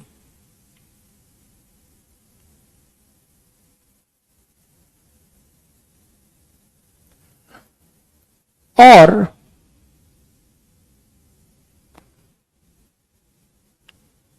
इसमें पंचवर्षीय योजनाओं के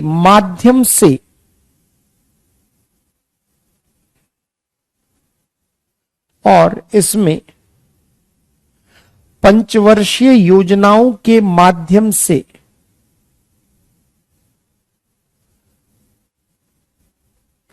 प्रयास किए गए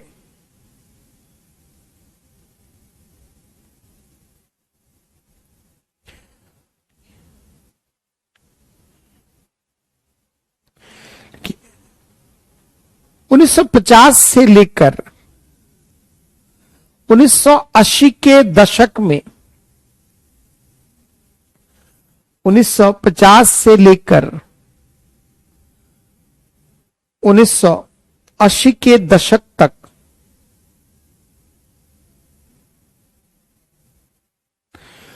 विकास प्रेरित सभी नीतियों में, 1950 से लेकर 1980 के दशक तक विकास प्रेरित सभी नीतियों में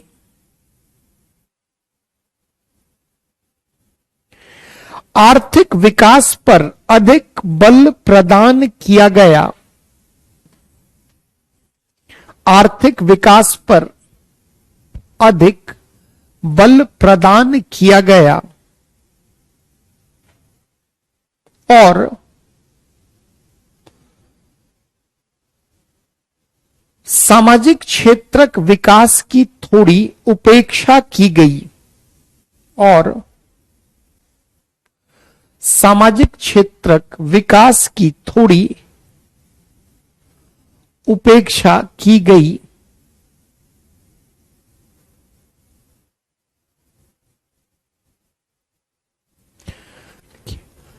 आर्थिक विकास संबंधित नीतियों, आर्थिक विकास संबंधित नीतियों पर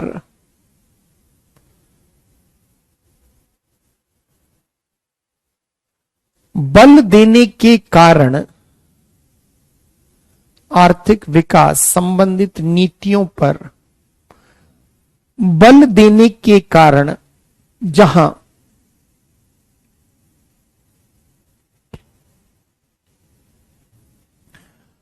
कृषि के क्षेत्र में सुधार, कृषि के क्षेत्र में सुधार एवं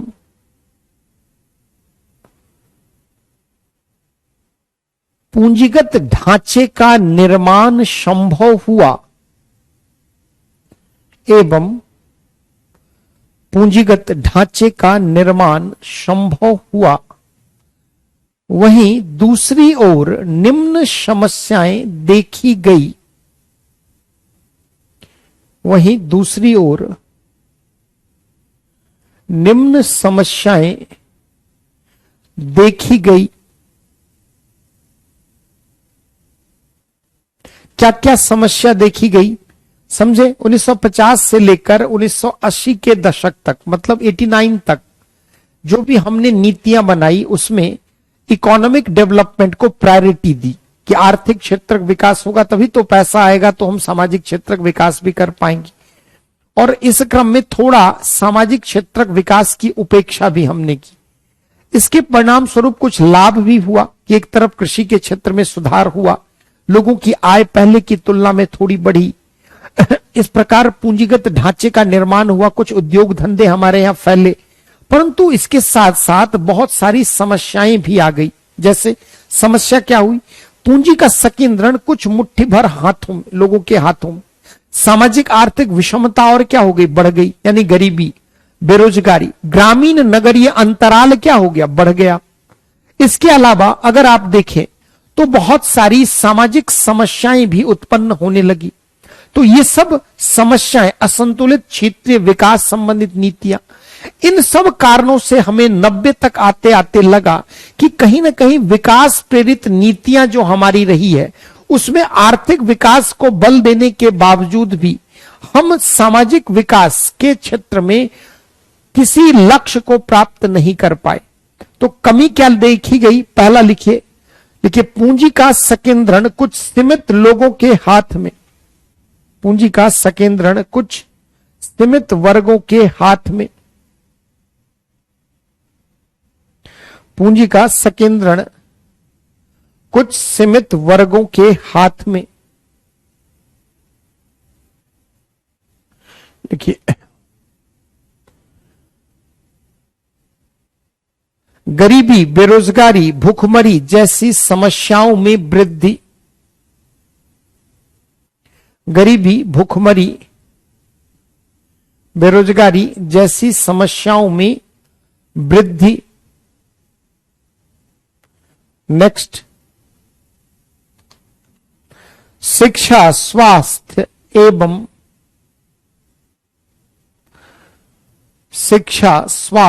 एवं बुनियादी सेवाओं की दयनीय स्थिति, शिक्षा, स्वास्थ्य एवं बुनियादी सेवाओं की दयनीय स्थिति।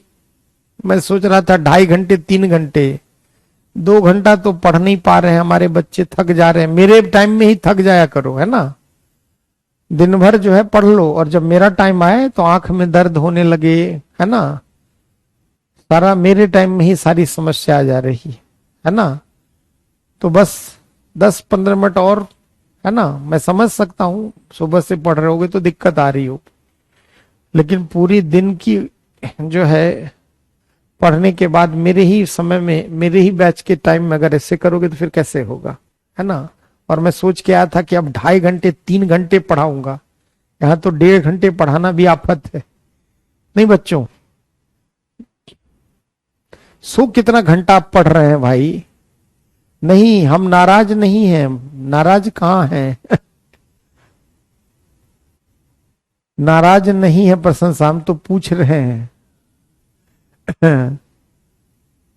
मैं नाराज जल्दी होता ही नहीं हूं क्लास में, अब तक पिछले 1-1.5 महीने में लगा है कभी कि मैं नाराज हुआ हूं तो वही है, अगर आप थकावट महसूस करोगे तो फिर पढ़ने का रिदम मजा नहीं आता है ना, पढ़ाने का जैसे लगे जब जबरदस्ती पढ़ाए जा रहे हैं वो भी ठीक नहीं है। 4 से 7 तक कर सकते हैं, वो कैसे करें ठीक है, पढ़ा रहे हैं, छोड़ नहीं रहे हैं हम, है ना, पढ़ना ही हम पढ़ाएंगे, हम तो कंटिन्यू ही करेंगे उसमें कोई। तो क्या लिखा? शिक्षा, स्वास्थ्य, टाइमिंग मेरे साथ भी कुछ उबेस प्रॉब्लम है ना, मेरे साथ भी कुछ समस्या है, पहले वाली स्थिति अब नहीं है ना, थोड़ा टाइमिंग को लेकर, इसलिए हम आप ठीक है, बस बस अब कमेंट बंद करो, बस आज थोड़ा सा यहां तक रुकना है। तो क्या लिखा? शिक्षा, स्वास्थ्य एवं बुनियादी सेवाओं का संकट या उसकी दयनीय, बस बस हो गया कमेंट। बारिश हो जाती है इस क्लास में, कितना फास्ट टाइप करते हो यार, बस करो बस करो, वापस आओ वापस आओ, छेड़ना आपको बड़ा गलत है। नहीं, चलिए आगे लिखिए, कृषि क्षेत्र का पिछड़ापन, बस बस, कृषि क्षेत्र का पिछड़ापन एवं दयनीय स्थिति। अगला पॉइंट, ग्रामीण एवं नगरीय जीवन में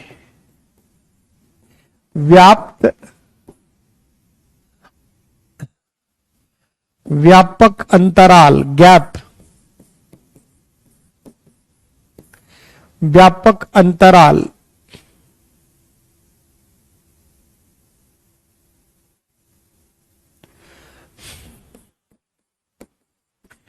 ग्रामीण क्षेत्र से बड़ी संख्या में आबादी का नगरीय क्षेत्र की ओर प्रवसन,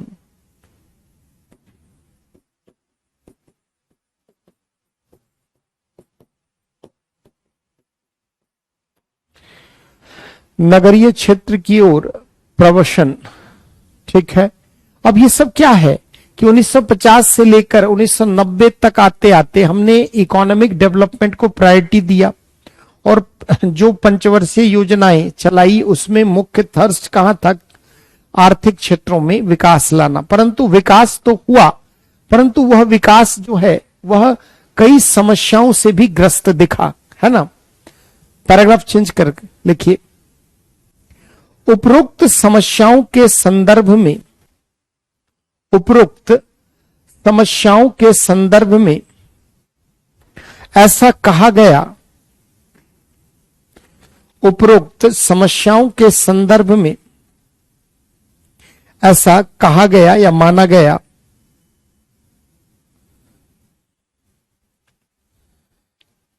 कि आर्थिक विकास के बावजूद, या ऐसा कहा गया कि आर्थिक विकास के बावजूद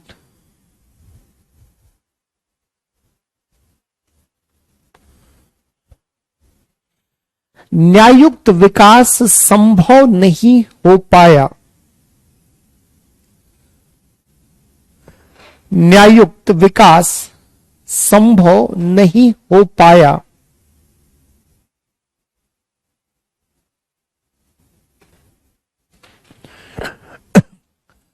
शुरुआत की 8 पंचवर्षीय योजनाओं में, शुरुआत की 8 पंचवर्षीय योजनाओं में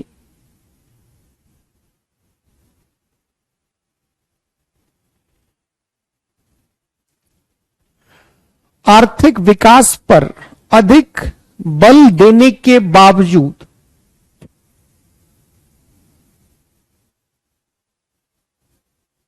आर्थिक विकास पर अधिक बल देने के बावजूद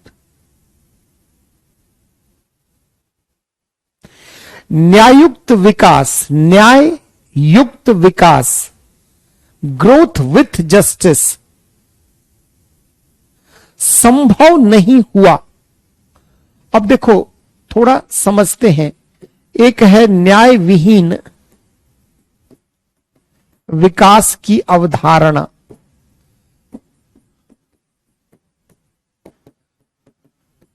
और एक को हम कहते हैं न्यायुक्त विकास। थोड़ा सा ध्यान यहां फोकस करो।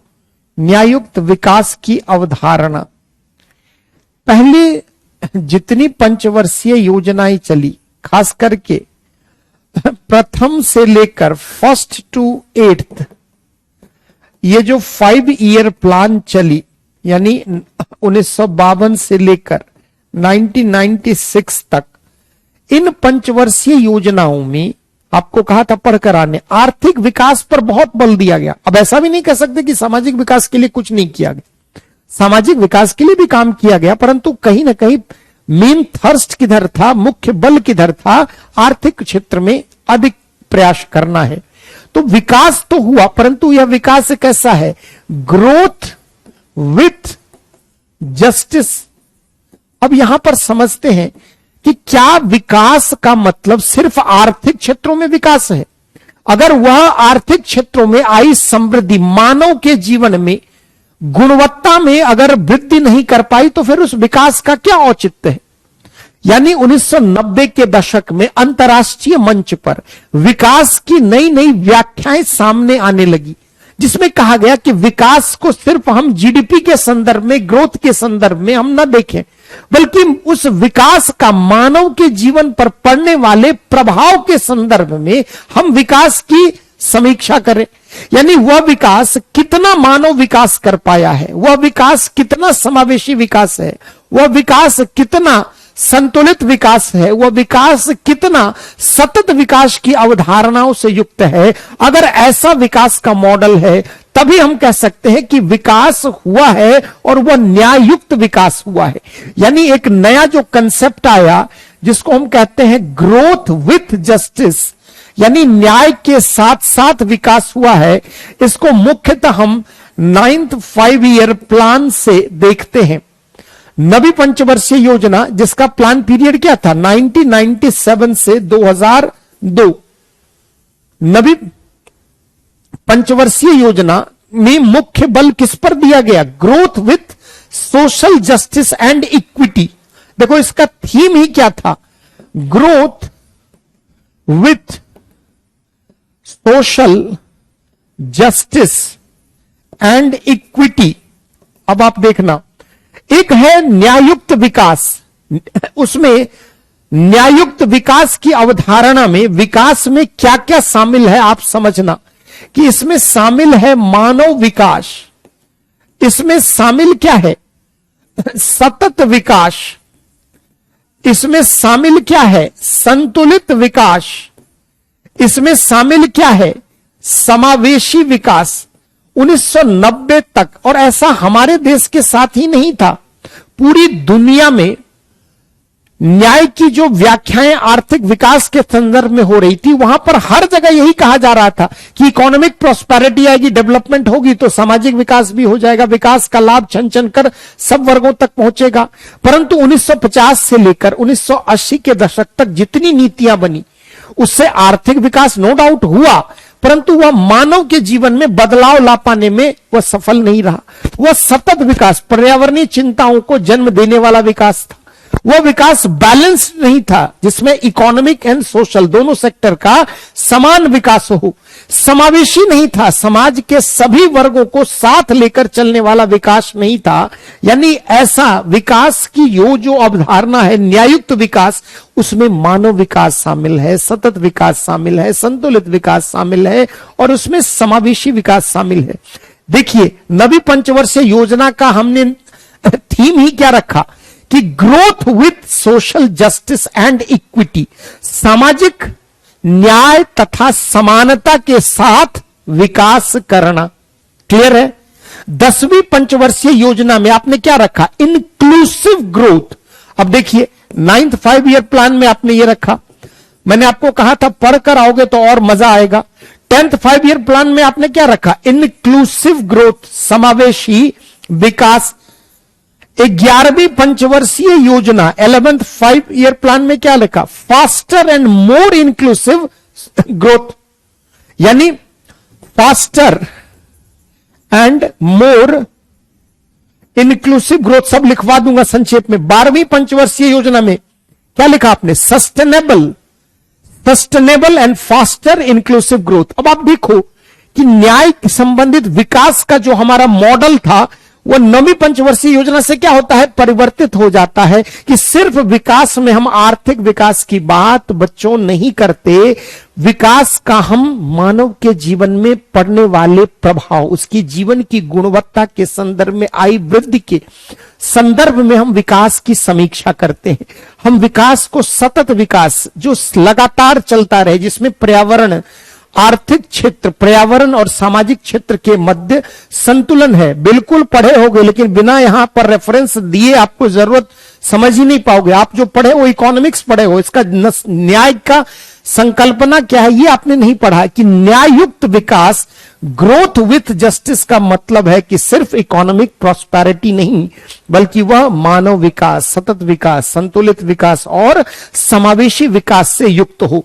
और 92 के बाद से, 97 के बाद से आपने नवी पंचवर्षीय योजना से एक प्रकार से न्यायुक्त विकास की अवधारणा के साथ सामाजिक और आर्थिक विकास में संतुलन लाने का प्रयास किया, और यही ग्रोथ विथ जस्टिस का कंसेप्ट है। तो आपने लिखा है कहां तक कि जहां विकास के कारण कई समस्याएं आ गई। पैराग्राफ चेंज करके बस एक यहां तक लिख लो, कल इसको हम लोग आगे डील करेंगे, है ना। पैराग्राफ चेंज करके लिखिए। 1990 में, 1990 के दशक में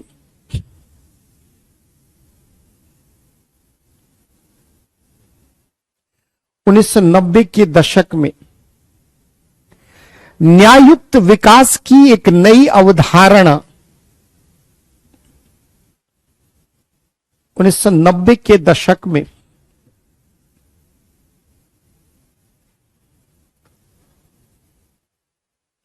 एक न्यायुक्त विकास की नई अवधारणा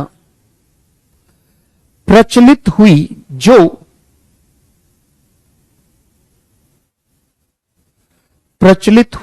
विकास को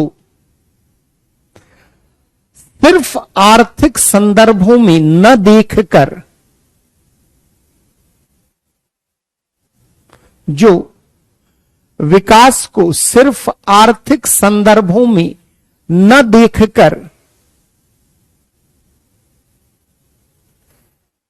इसे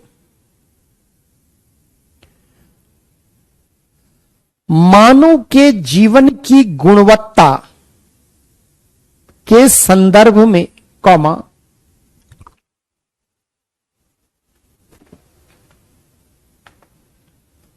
नहीं दोबारा क्लास नहीं है, नई क्लास नहीं है, वही मानव के जीवन की गुणवत्ता के विकास के संदर्भ में, कॉमा, समाज के, क्या लिखा है यहां बोर्ड पर सुमित? 97 ही लिखा है ना। समाज के सभी वर्गों को विकास के लाभों में शामिल करने पर, समाज के सभी वर्गों को विकास के लाभों में शामिल करने पर एवं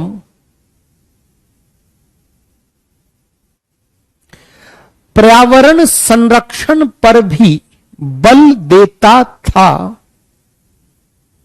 एवं पर्यावरण संरक्षण पर भी बल देता था।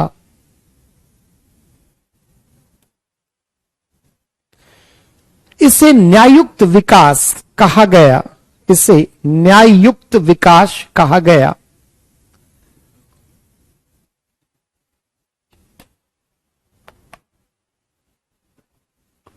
इसे न्यायुक्त विकास कहा गया।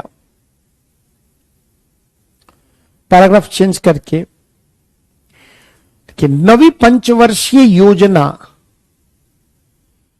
से लेकर 12वीं पंचवर्षीय योजना में, नवी पंचवर्षीय योजना से लेकर 12वीं पंचवर्षीय योजना में न्याययुक्त विकास की स्थापना हेतु, न्याययुक्त विकास की स्थापना हेतु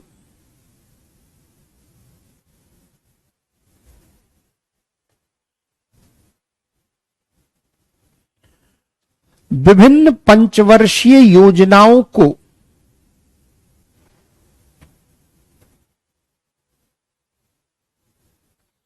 विभिन्न पंचवर्षीय योजनाओं को निम्न लक्ष्यों पर, निम्न लक्ष्यों की प्राप्ति पर बल देने हेतु निर्मित किया गया। निम्न लक्ष्यों की प्राप्ति पर बल देने हेतु निर्मित किया गया। पहला उसमें लिखोगे नवी पंचवर्षीय योजना, 9th 5-year प्लान, ब्रैकेट में 1997, 1997 से 2002।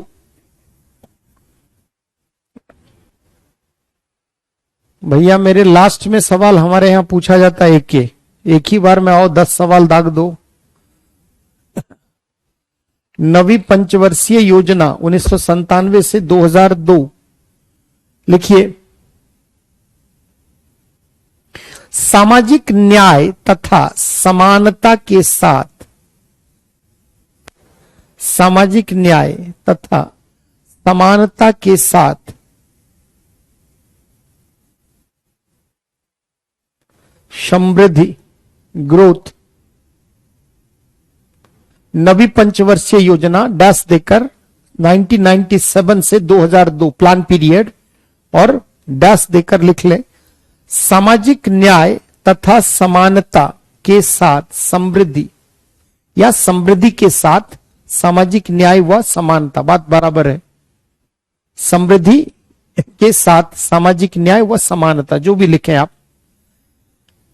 अगला पॉइंट 10वीं पंचवर्षीय योजना, उसी के नीचे सिर्फ आप इशारा कर दो एग्जामिनर को कि कैसे ग्रोथ विद जस्टिस में ये बातें शामिल है। 10वीं पंचवर्षीय योजना प्लान पीरियड 2002 से 2007, 2002 से 2007 डैश देकर देखिए इंक्लूसिव ग्रोथ, समावेशी विकास,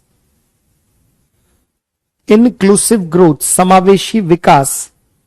10वीं पंचवर्षीय योजना ब्रैकेट में 2002 से 2007 डैश देकर क्या लिखोगे, समावेशी विकास। 11वीं पंचवर्षीय योजना उसके नीचे देखिए त्वरित एवं समावेशी विकास, faster and inclusive growth. Faster, त्वरित मतलब तीव्र, त्वरित या तीव्र एवं समावेशी विकास। और 12वीं पंचवर्षीय योजना, 11वीं का प्लान पीरियड पता ही है, अगला 5 साल जोड़ लो, 2007 से 2012 और लास्ट,